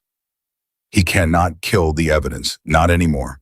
I made sure of that 8 months ago before any of you were here, before I even knew if anyone would come." Lucas shook his head slowly, looking at her across the table with something close to wonder. You've thought of everything, he said. No, Charlie said quietly. I've thought of everything I could think of. There's a difference, and it's a big one. A man like Caldwell didn't claw his way to where he is by being predictable. Tomorrow he is going to do something I haven't planned for. He always will. They always do. The only thing I can honestly promise any of you is that I've built so much redundancy into this that one surprise, even a bad one, won't be enough to sink the whole thing. She looked toward the steel door's direction, toward the secret the mountain had kept for 50 years. We've done everything we can do. Every piece is in place. Now it comes down to whether Caldwell is the man I've bet all our lives he is. Ryan was watching her carefully across the table the way a medic watches a patient. You've bet a lot more than our lives on it, he said quietly. You understand that you've been carrying this for 8 months. If he doesn't come, if he sends men instead, if he finds a way around all of it, that's not just a tactical failure, Charlie. That's 8 months of your life. That's everything you've poured into this rock. He leaned forward. I have to ask you before tomorrow, and I need you to be straight with me. After everything, after the bunker, after the maze, after the 14, is it worth it to you? Is it worth dying for? The cabin went very still. It was the question underneath all the other questions, and they had all been carrying it, and only Ryan had the standing to ask it out loud. Charlie was quiet for a long moment. When she answered, her voice was lower than before, and it carried something the others rarely heard from her. I told you once, she said, that I tried trusting the system before, with something smaller than this. I never told you what. She looked down at her hands. There were people I served with. Good people. Better than me. And there was a man not so different from Caldwell who diverted what they needed to stay alive into a contract that lined his own pockets. And they died. They died because of a number on a page in an office 1,000 miles from where they were bleeding out. Her jaw tightened. And I had the evidence. I had it in my hands. And I did exactly what you're supposed to do. I took it up the chain. I trusted the system, and the system buried it and buried them, and the man got a promotion and a pension and a quiet retirement, and I got to attend the funerals and shake hands with the families and say nothing because the people I trusted told me it was handled. She looked up, and her eyes were dry, but there was something burning behind them. So yes, Ryan, to answer your question, is it worth dying for? I've been dying for it a little every day for 8 years. The only thing that's changed is that this one time, I've got the man's hand caught in the till, and I am not going to trust anyone up any chain to do the right thing. This time, the truth comes out in a way that nobody, not Caldwell, not his lawyers, not whoever he owns, can put back in the ground. She let out a slow breath. That's worth dying for. It's the only thing I've ever found that was. Nobody spoke for a moment. Then Harper, the old colonel who had once stood in a room and said, "This woman didn't belong," reached across the table and put his weathered hand flat on the wood in front of her, an old soldier's gesture, simple and complete. "Then we'll see it through with you," he said, "all of us, to the end of it, whatever the end is." One by one, the others put their hands on the table beside his. Lucas grinning, but for once not joking. Noah silent as always, but present. Ryan. And last Sheriff Carter, the outsider, the local lawman, who had climbed this mountain uninvited and never once climbed back down. Charlie looked at the hands on the table and at the people they belonged to, and she felt the thing in her chest that had been clenched cold and tight for 8 years ease just slightly. Just enough. "All right," she said quietly. "Then let's bring him up the mountain." The call came on the morning of the second day, right at the edge of the deadline, which Charlie had known it would because men like Caldwell never conceded a second of advantage they didn't have to. Charlie answered it on the first ring, and Caldwell's smooth, cold voice came down the line. And this time there was something underneath the smoothness, something she had been listening for. The need, the pride that couldn't let it go. The thing she had spent 2 days and 8 months counting on. "I've decided," Caldwell said, "that you and I should meet in person to discuss terms." Where Charlie said, though she already knew the answer she wanted and had spent 2 days making certain it was the only answer that could possibly make sense to a man like him. "There," Caldwell said, "your mountain. I find that I would like to see this place for myself. I would like to see the woman who has caused me so much trouble with my own eyes, and I would like to do it on the ground where she's caused it." A pause, and when he spoke again, there was an edge in it, a man reasserting control over a conversation that had slipped away from him once already. I'll come to you, Miss Hayes, but understand me very clearly. I won't come alone, and I won't come unprepared. My people will go over every inch of that mountain before I set foot on it. And if this is a trap, if there is so much as one thing waiting for me up there that shouldn't be, it will be the last mistake you ever make, and it will be a slow one. And Charlie Hayes, standing in her cabin with 4 former teammates and a county sheriff, watching her with 8 months and 3 wars and an entire lifetime of patience and grief, about to finally come to a single fine point, kept her voice perfectly level and said the only thing left to say. Come ahead, Mr. Caldwell, she said. Bring whoever you like and look as hard as you want. I've got nothing up here but a hole in the ground and a tired woman who wants this over. I've been waiting for you longer than you could possibly imagine. She hung up. For a moment, nobody in the cabin moved. Then Harper let out a long, slow breath. Lucas grinned despite himself, the old, reckless grin. Ryan put his head briefly in his hands. Sheriff Carter quietly checked his sidearm out of pure habit. And Noah, who had been so still in the corner that they had once again half forgotten he was there, said softly, He's coming.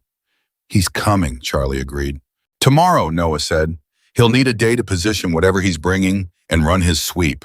He'll want overwatch. He'll want escape routes. He'll want his people on every approach before he ever shows his face. He's going to come up here believing he's the one who set the trap. He looked at Charlie across the dim cabin.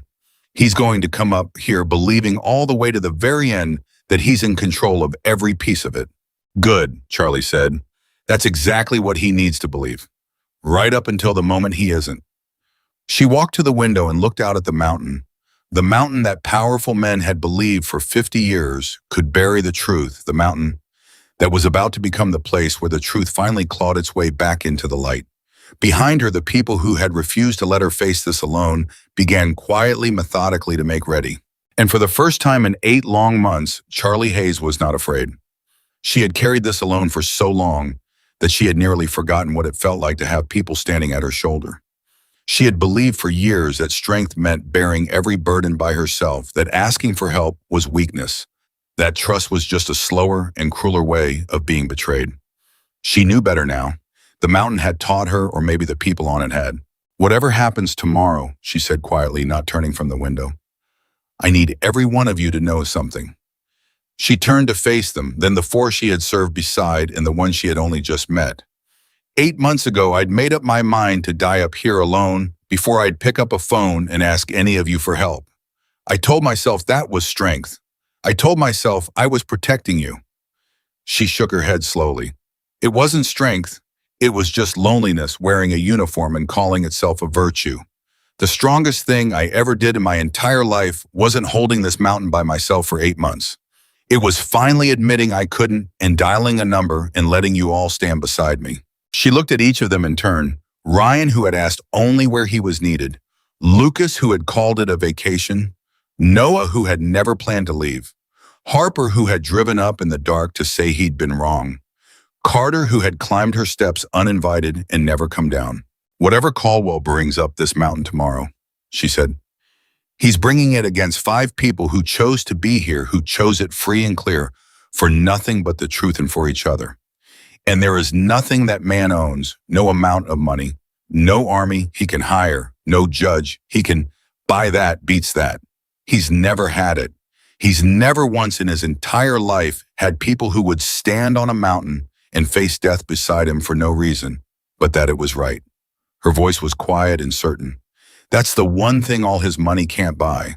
And tomorrow, that's the thing that's finally going to beat him.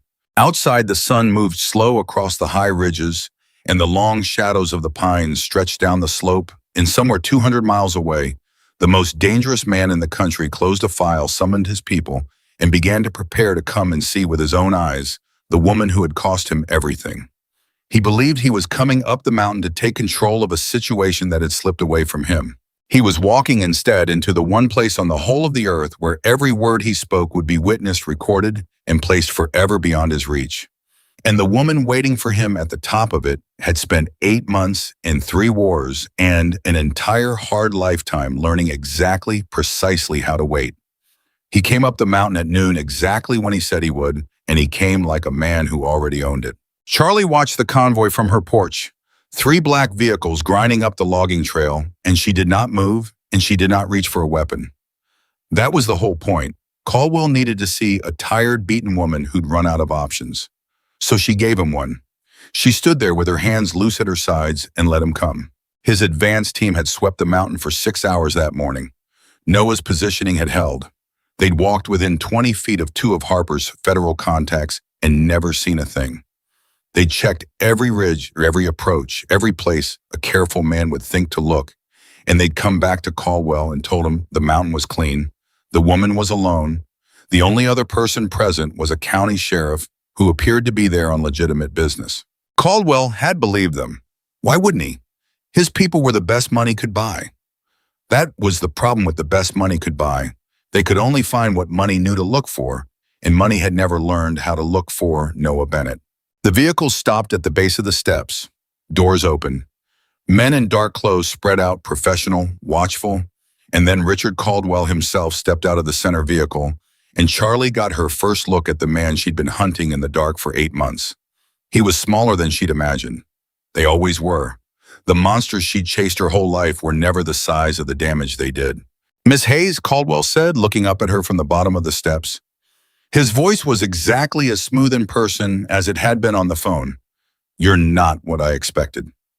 "Neither are you," Charlie said. "I expected someone who looked like he could do his own dirty work." Something flickered in Caldwell's eyes just for a second.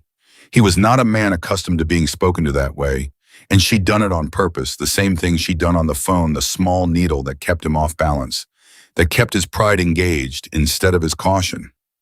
"May I come up?" he asked, and the politeness was a kind of contempt. "It's your mountain," Charlie said. "Isn't that what you came here to prove?"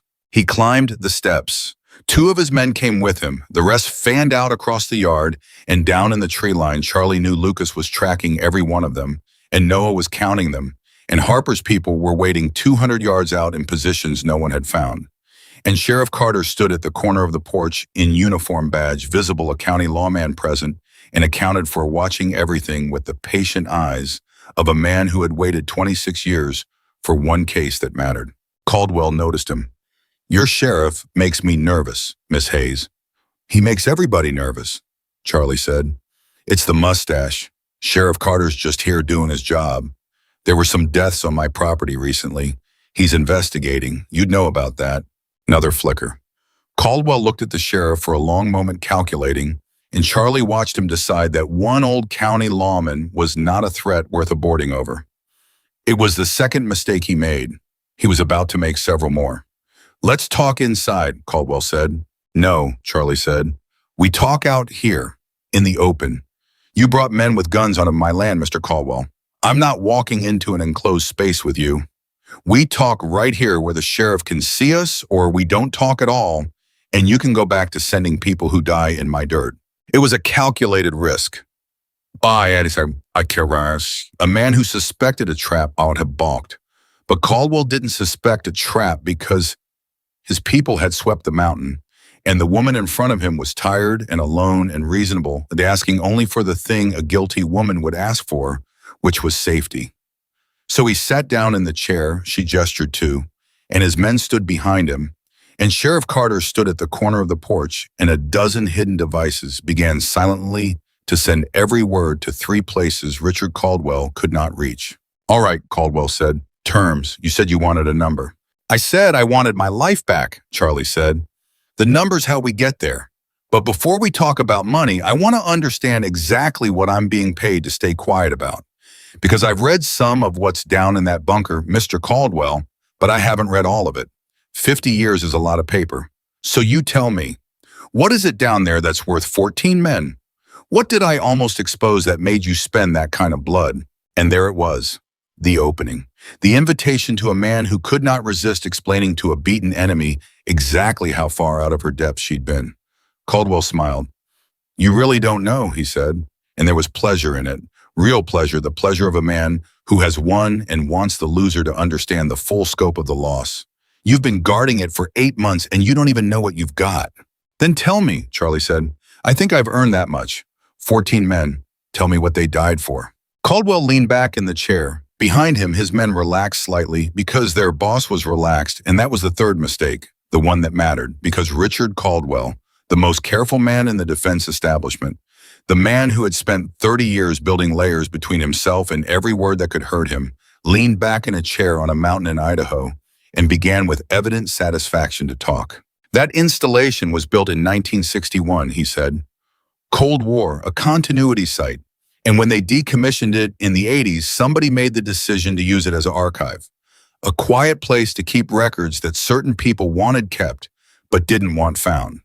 Procurement records mostly. Contracts.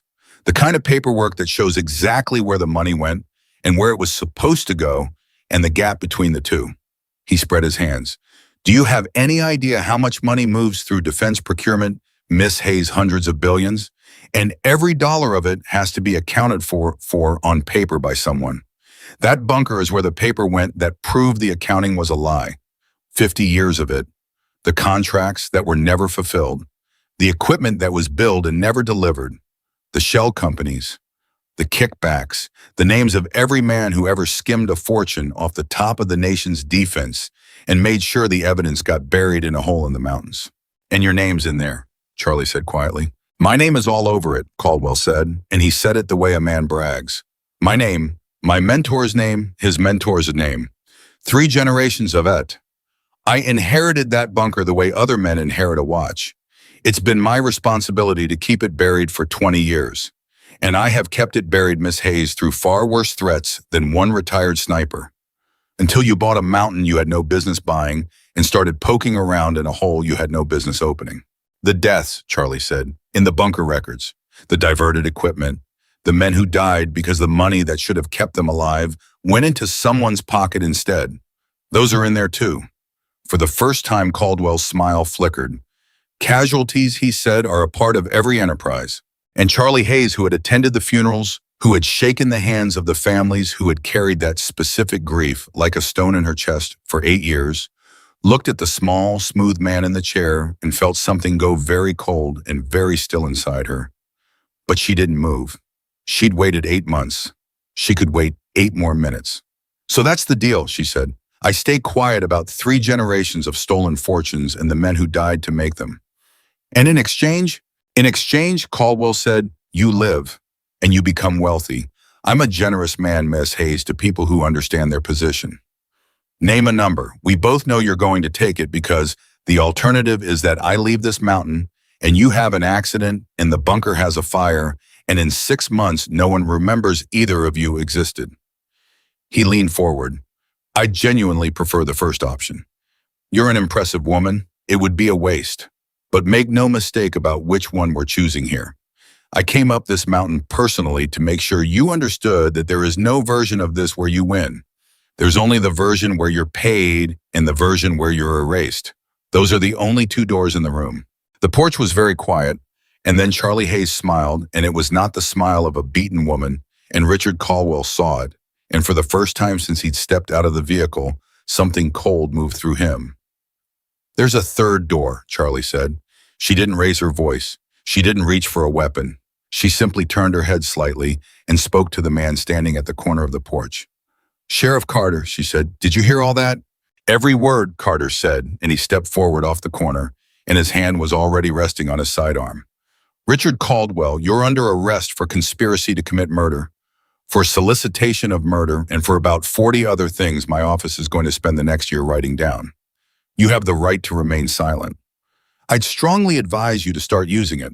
Caldwell laughed. He actually laughed, and his men's hands went to their weapons, and the easy contempt came flooding back into his face. You foolish old man, he said. Do you have any idea who I am? You think a county sheriff and a washed-up sniper are going to arrest me on a mountain surrounded by my men? Your word against mine. A confession nobody heard but you. You'll be dead before you finish reading me. My rights and your county will be looking for a new sheriff by morning. Nobody heard but me, Carter agreed mildly. And the recording devices. The word landed in the silence like a stone dropped into a still pond. 12 of them, Charlie said. Hidden, running since before you got out of the car. And everything you just said, every word about the bunker, the procurement records, the names, the diverted equipment, the men who did, the the part where you offered to pay me or erase me, all of it went out live, real time. The second you opened your mouth, Mr. Caldwell, it landed in three places at once. A team of federal investigators who've been waiting their whole careers for exactly this. A journalist who's been sitting on this story for 15 years, waiting for the one piece that makes it undeniable. And an automated archive that's already gone out and that no power on this earth, including mine, can call back. She let that settle. You didn't come up here to take control of a situation. You came up here to confess on tape to a federal task force. You've been doing it for the last 10 minutes. You just didn't know who you were talking to. The blood drained from Richard Caldwell's face. "You're lying," he said, but his voice had cracked just slightly, and everyone on the porch heard it. "My people swept this mountain. They swept every inch of it. There's no one here. There's no signal getting off this rock that we don't control. You're bluffing." "Your people swept for what your money taught them to look for," Charlie said. "They're very good. They found everything a normal person would hide." She nodded toward the tree line.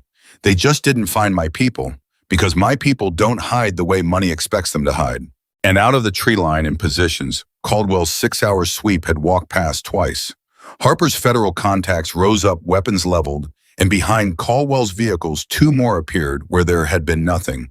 And from the high ground above the cabin, a single red dot settled on the chest of the man standing nearest to Caldwell, and Lucas Grant's cheerful voice called out across the yard from somewhere no one could quite place. "I wouldn't, fellas," Lucas said. "I really, really wouldn't. I've got presents all over this mountain, and I've been bored for 2 days." Caldwell's men froze. They were professionals. They understood instantly and completely that they had walked into a position from which there was no shooting their way out. They were surrounded by people they'd never seen on ground they didn't know, with federal weapons trained on them, and an unknown number of explosives somewhere beneath their feet. One by one, slowly they raised their hands, and Richard Caldwell sat in the chair on Charlie Hayes's porch and watched 30 years of careful insulation, 3 generations of buried fortunes, an entire lifetime of being the most dangerous man in every room come apart around him in the space of 10 seconds. "It's not possible," he said quietly. He was not talking to anyone. "I sweep every room. I've swept every room for 30 years. It's not possible." "It's possible," Charlie said, "because you made the one mistake men like you always make eventually. You couldn't stand not knowing. You'd beaten everyone you'd ever faced, and then you couldn't beat me, and it ate at you, and your pride dragged you up a mountain to look me in the eye and feel like the most dangerous man in the room one more time." She crouched down in front of his chair so they were eye to eye, and her voice was very soft. "I've spent my whole life hunting men like you, Mr. Caldwell. And the thing I learned, the thing that finally let me catch one, is that you're all so certain you can't lose that you'll walk straight into the only thing that beats you. You don't fear death. I knew that. So I didn't threaten your life. I threatened your control. And you came running up this mountain to take it back." She straightened. "There was never a number. There was never going to be a deal. There was only ever this. You on tape in front of a sheriff telling the truth for the first time in your life because you couldn't imagine anyone in the world was smart enough to be listening." Sheriff Carter stepped forward with his cuffs. "Richard Caldwell," he said, and there was 26 years of waiting in his voice, "you have the right to remain silent. And son, this time I really do suggest you take it." The federal agents came out of the trees. Harper walked up the steps slowly, the old colonel, and he looked down at the man in the chair. And then he looked at Charlie, and on his weathered face was an expression she'd never expected to see there. "15 years ago," Harper said quietly, "I stood in a room and told a group of officers that women didn't belong in special operations, that they didn't have what it took. I said it because I was a fool, and because being a fool was comfortable, and because I'd never once met someone who proved me wrong in a way I couldn't argue with." He looked at Caldwell being lifted from the chair, at the agents pouring across the yard, at the whole impossible thing Charlie Hayes had built out of nothing but patience and grief and refusal. "I just watched a woman take apart the most dangerous man in this country with a folding chair and a tape recorder because she understood his pride better than he understood it himself." He turned to her, and the old Marine straightened, and he did something Charlie had never seen him do for anyone. He came to attention, and he saluted her. "I was wrong, Hayes, about you, about all of it. True leadership never had a thing to do with gender. It only ever had to do with this. He gestured at the mountain, at the trap she'd built, at the truth surfacing all around them. Competence.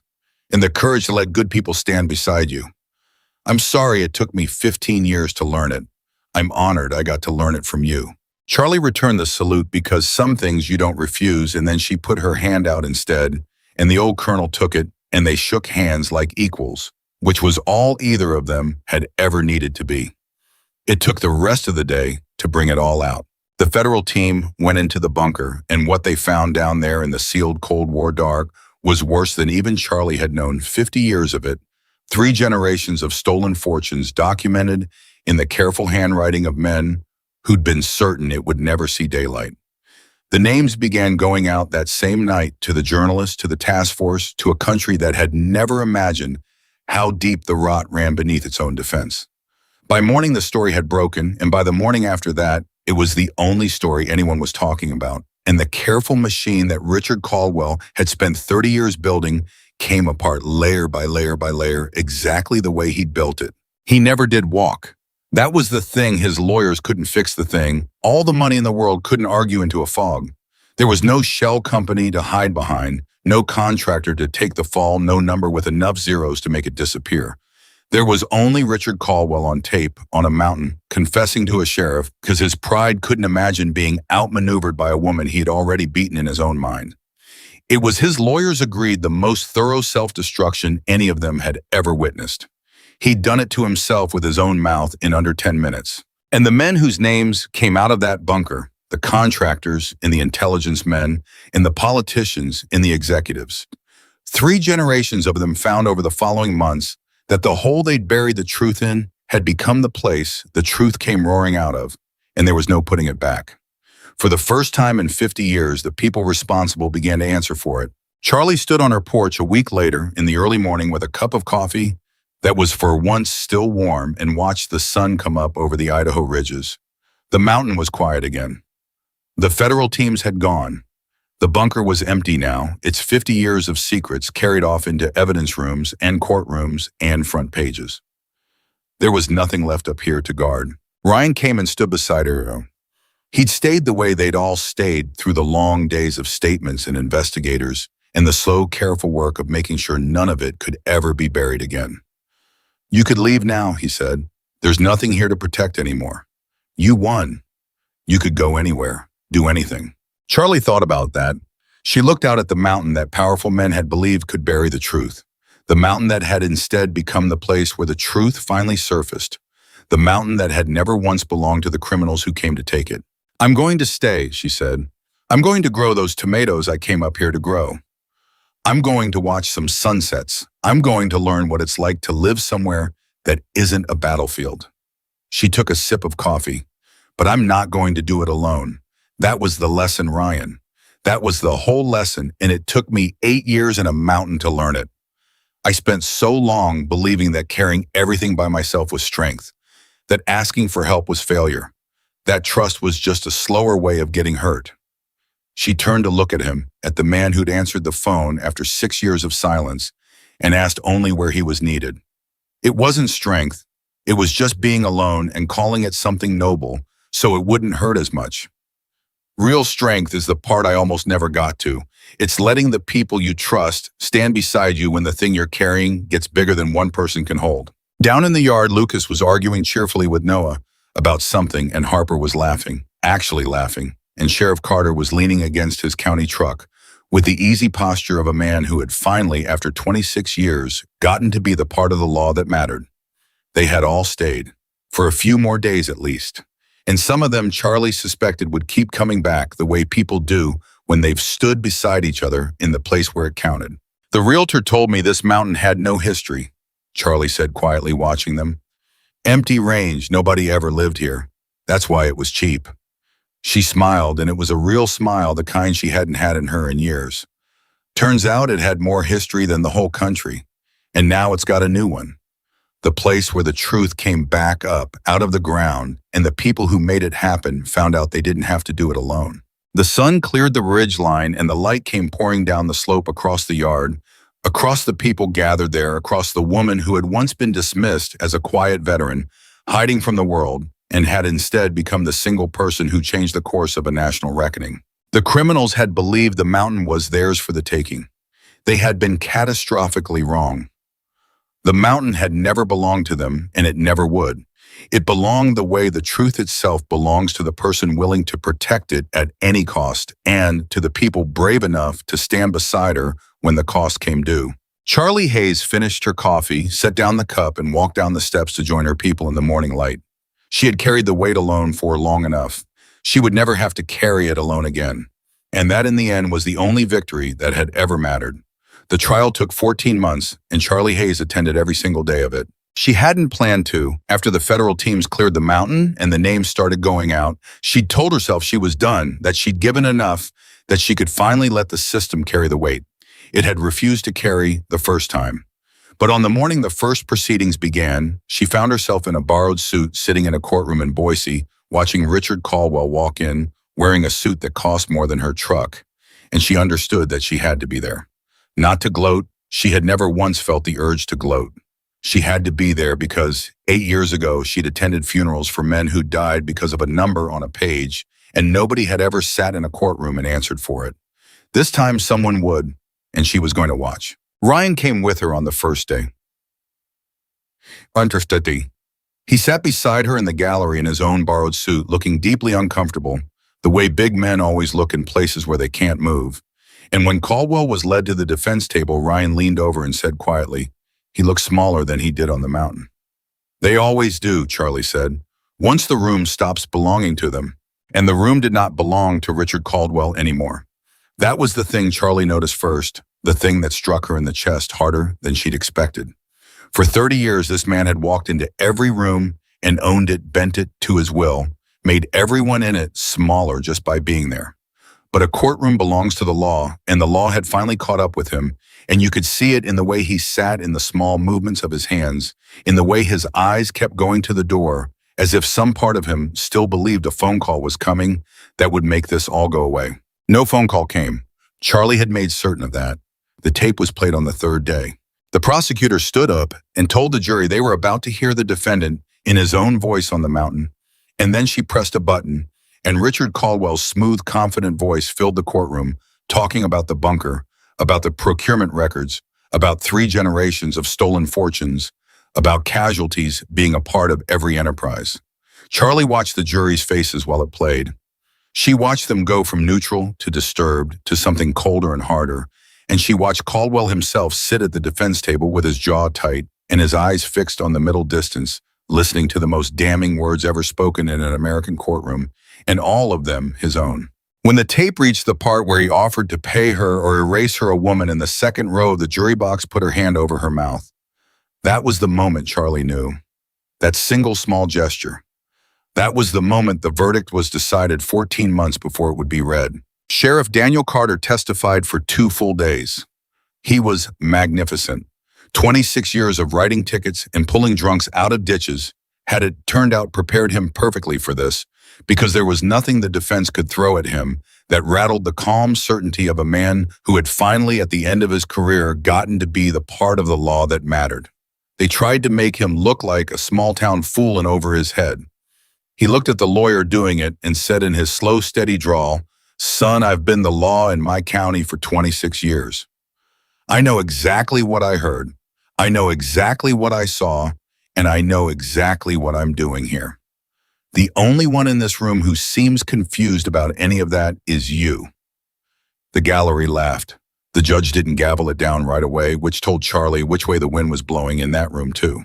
Harper testified about the federal coordination, about the careful chain of custody, about how the recordings had reached 3 separate locations the instant they were made. The defense tried to suggest the whole thing was an illegal trap, an entrapment, a violation of Caldwell's rights.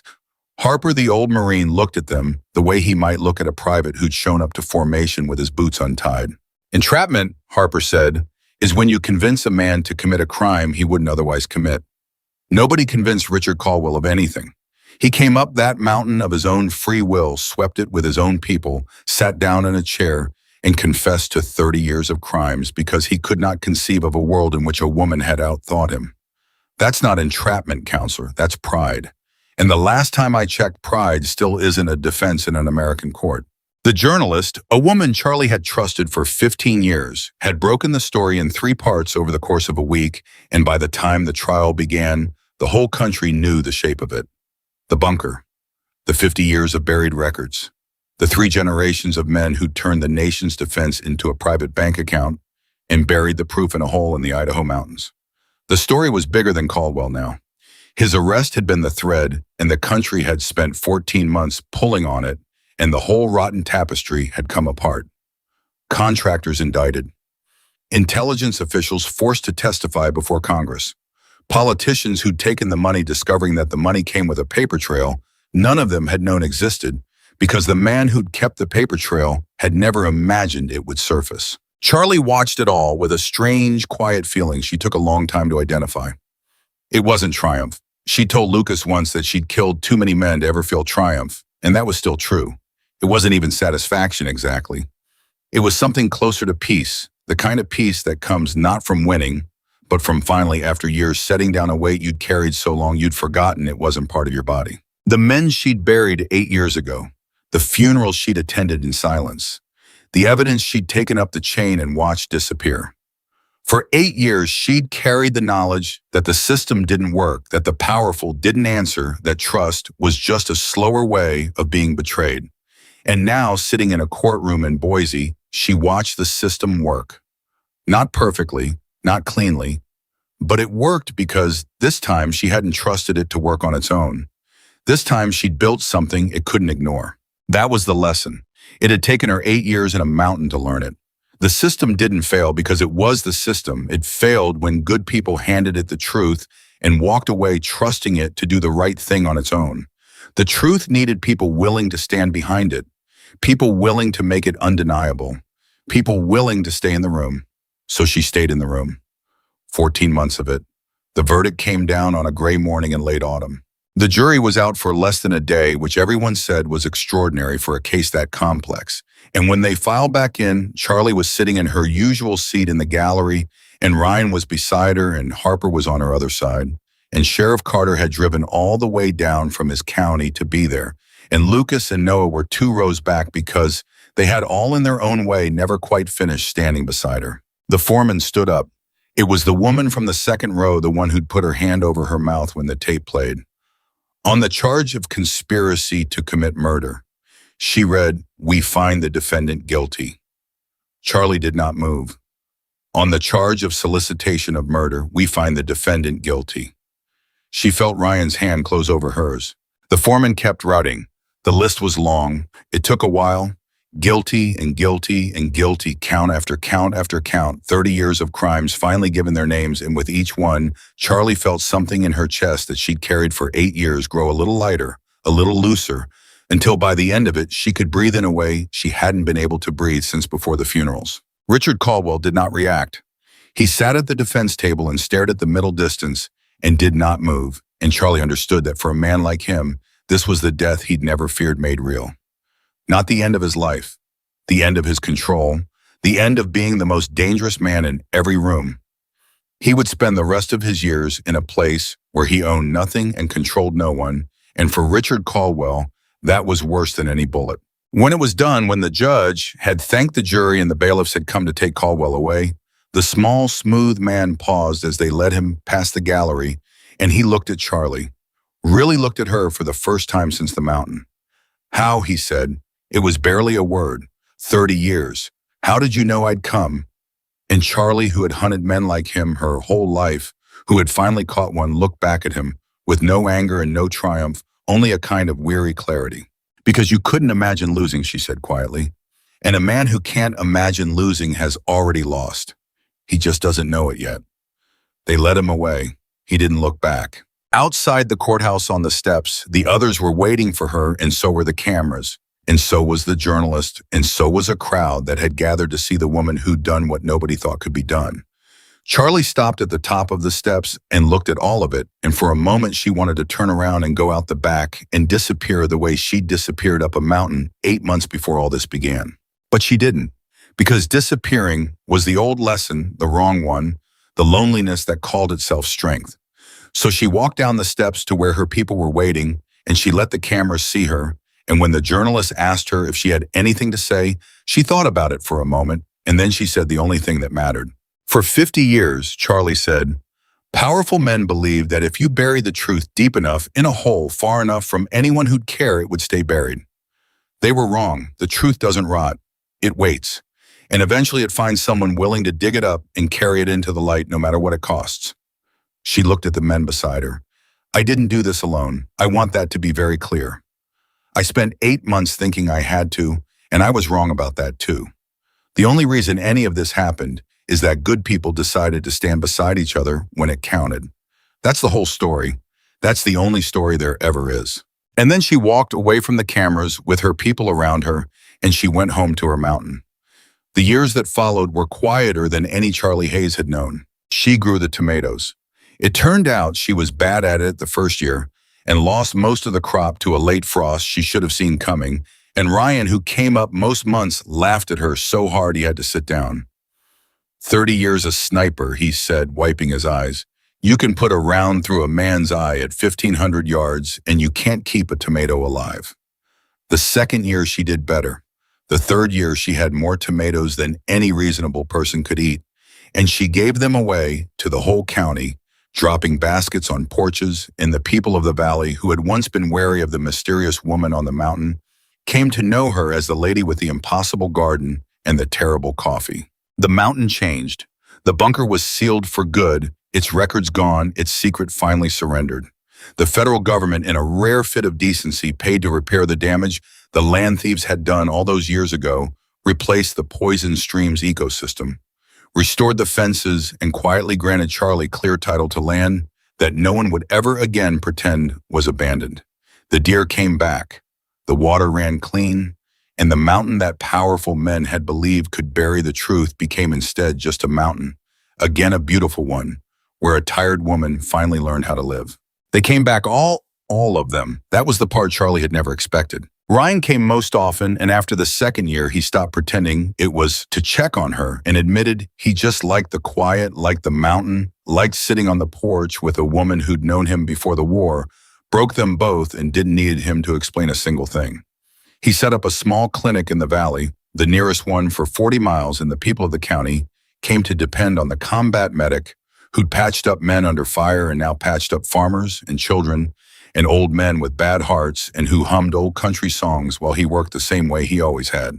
Lucas came twice a year, loud and grinning, and every single time he tried to convince Charlie to let him blow something up, just one thing, just a stump, just for old time's sake, and every single time she said no, and every single time he sulked about it for exactly as long as it took to open the first beer.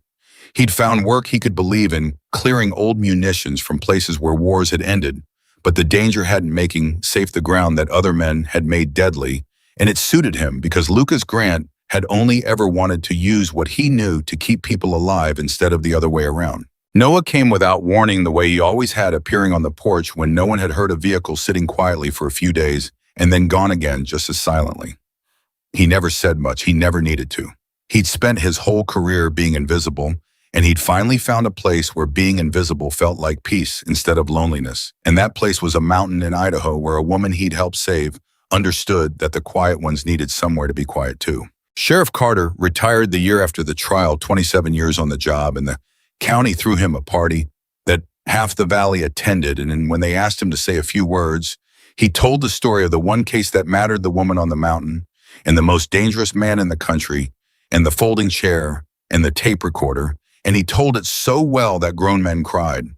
He came up to the mountain after that more than he'd ever come up before, and he and Charlie would sit on the porch and not talk much, two people who'd done the thing that mattered and didn't need to keep talking about it, and that was its own kind of friendship, the best kind.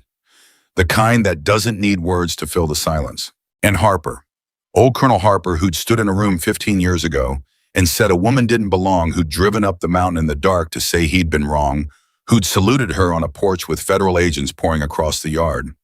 Harper came up the mountain one last time 3 years after the trial, an old man, now slower, grayer, his hands not quite steady, and he sat on Charlie's porch in the morning light, and they drank her terrible coffee and watched the sun come up over the ridges. I've been thinking, Harper said, about what I want to do with the time I've got left, which isn't much, the doctors tell me. Heart's giving out, old engine, lot of miles. He said it the way old soldiers say such things without drama as a simple fact. And I keep coming back to that room. 15 years ago, all those young officers looking at me, taking their cues from me, and me standing up there telling them women couldn't do this work. He shook his head slowly. I poisoned a generation of them with that haze. Some of those young men are colonels, now themselves telling their own people the same lie I told them because I taught them it was true. You can't unsay it, Charlie said gently. I learned that a long time ago. You can't take back the things you taught people when you were wrong. No, Harper agreed, but you can teach them something new. He looked at her. I've been writing. Did you know that old fool with a typewriter? I've been writing down everything. The room, what I said, why I was wrong, and the mountain, what I watched you do. Every bit of it true as I can make it. He paused. I want it taught, Hayes, at the schools, the academies, the places where they make the next generation of officers. I want them to read about the old colonel who was certain women couldn't lead, and the woman who took apart the most dangerous man in the country and proved that leadership was never about anything but competence and courage and the willingness to let good people stand beside you. His old eyes were wet. I can't take back what I taught, but maybe I can teach the opposite loud enough and true enough that it drowns out the lie. Maybe that's what the time I've got left is for. Charlie was quiet for a long moment. Then she reached over and put her hand on the old man's arm. They'll read it, she said. I'll make sure of it. Every officer who comes through for as long as there are officers. They'll read what you wrote. She squeezed his arm. That's not a small thing, Colonel. That's not a small thing at all. A man who admits he was wrong loud enough for the next generation to hear it, that's worth more than a man who was never wrong in the first place. Anybody can be right by accident. It takes a real soldier to stand up in front of everyone and say, I was wrong, and here's what I learned, and here's how you do better than I did.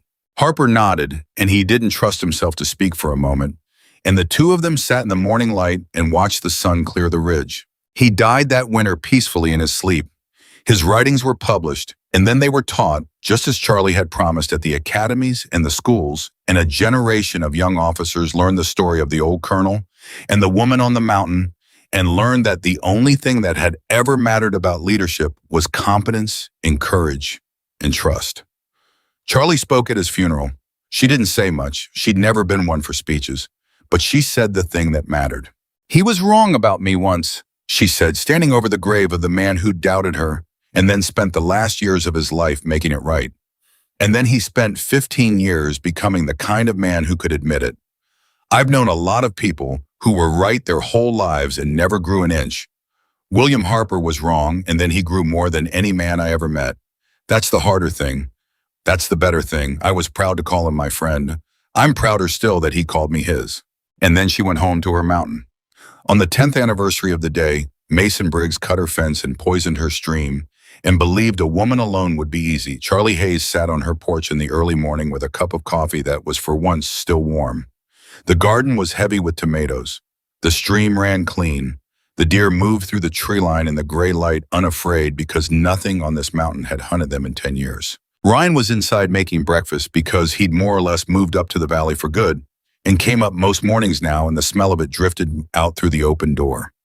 Down at the bottom of the logging trail, she could see the dust of a vehicle climbing, and she knew without looking that it was Lucas, early for the gathering they had every year on this day, loud and grinning, and probably with something he wanted to blow up in the back of his truck.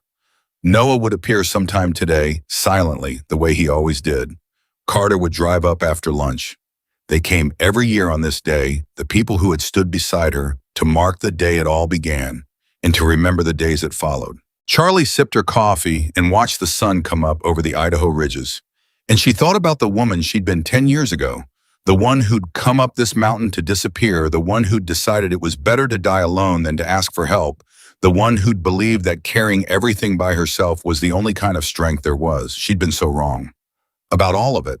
The realtor had told her this mountain had no history. Empty range, nobody ever lived here. That was why it was cheap.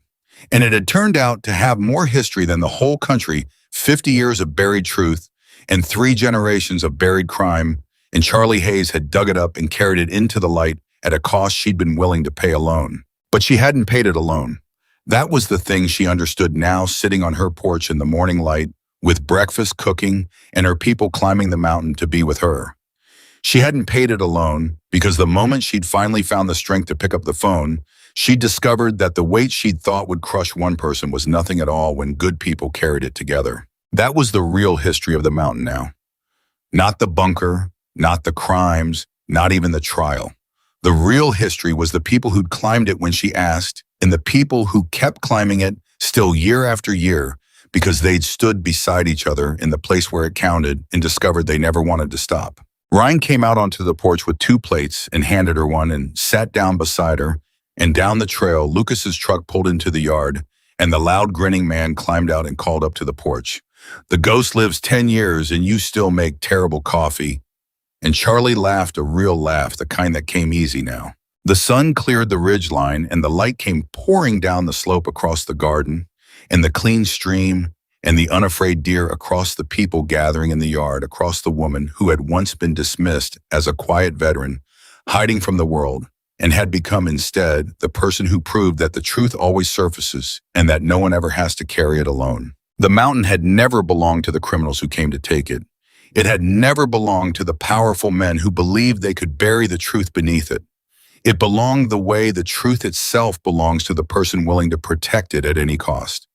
And that person had finally, after a lifetime of carrying everything alone, learned the last and best lesson the mountain had to teach. She set down her coffee and she looked at the people she loved, gathered in the morning light, and Charlie Hayes understood with a certainty deeper than anything she'd ever known, through a rifle scope, that she was exactly where she belonged, with exactly the people she belonged with, and that she would never ever be alone on her mountain again.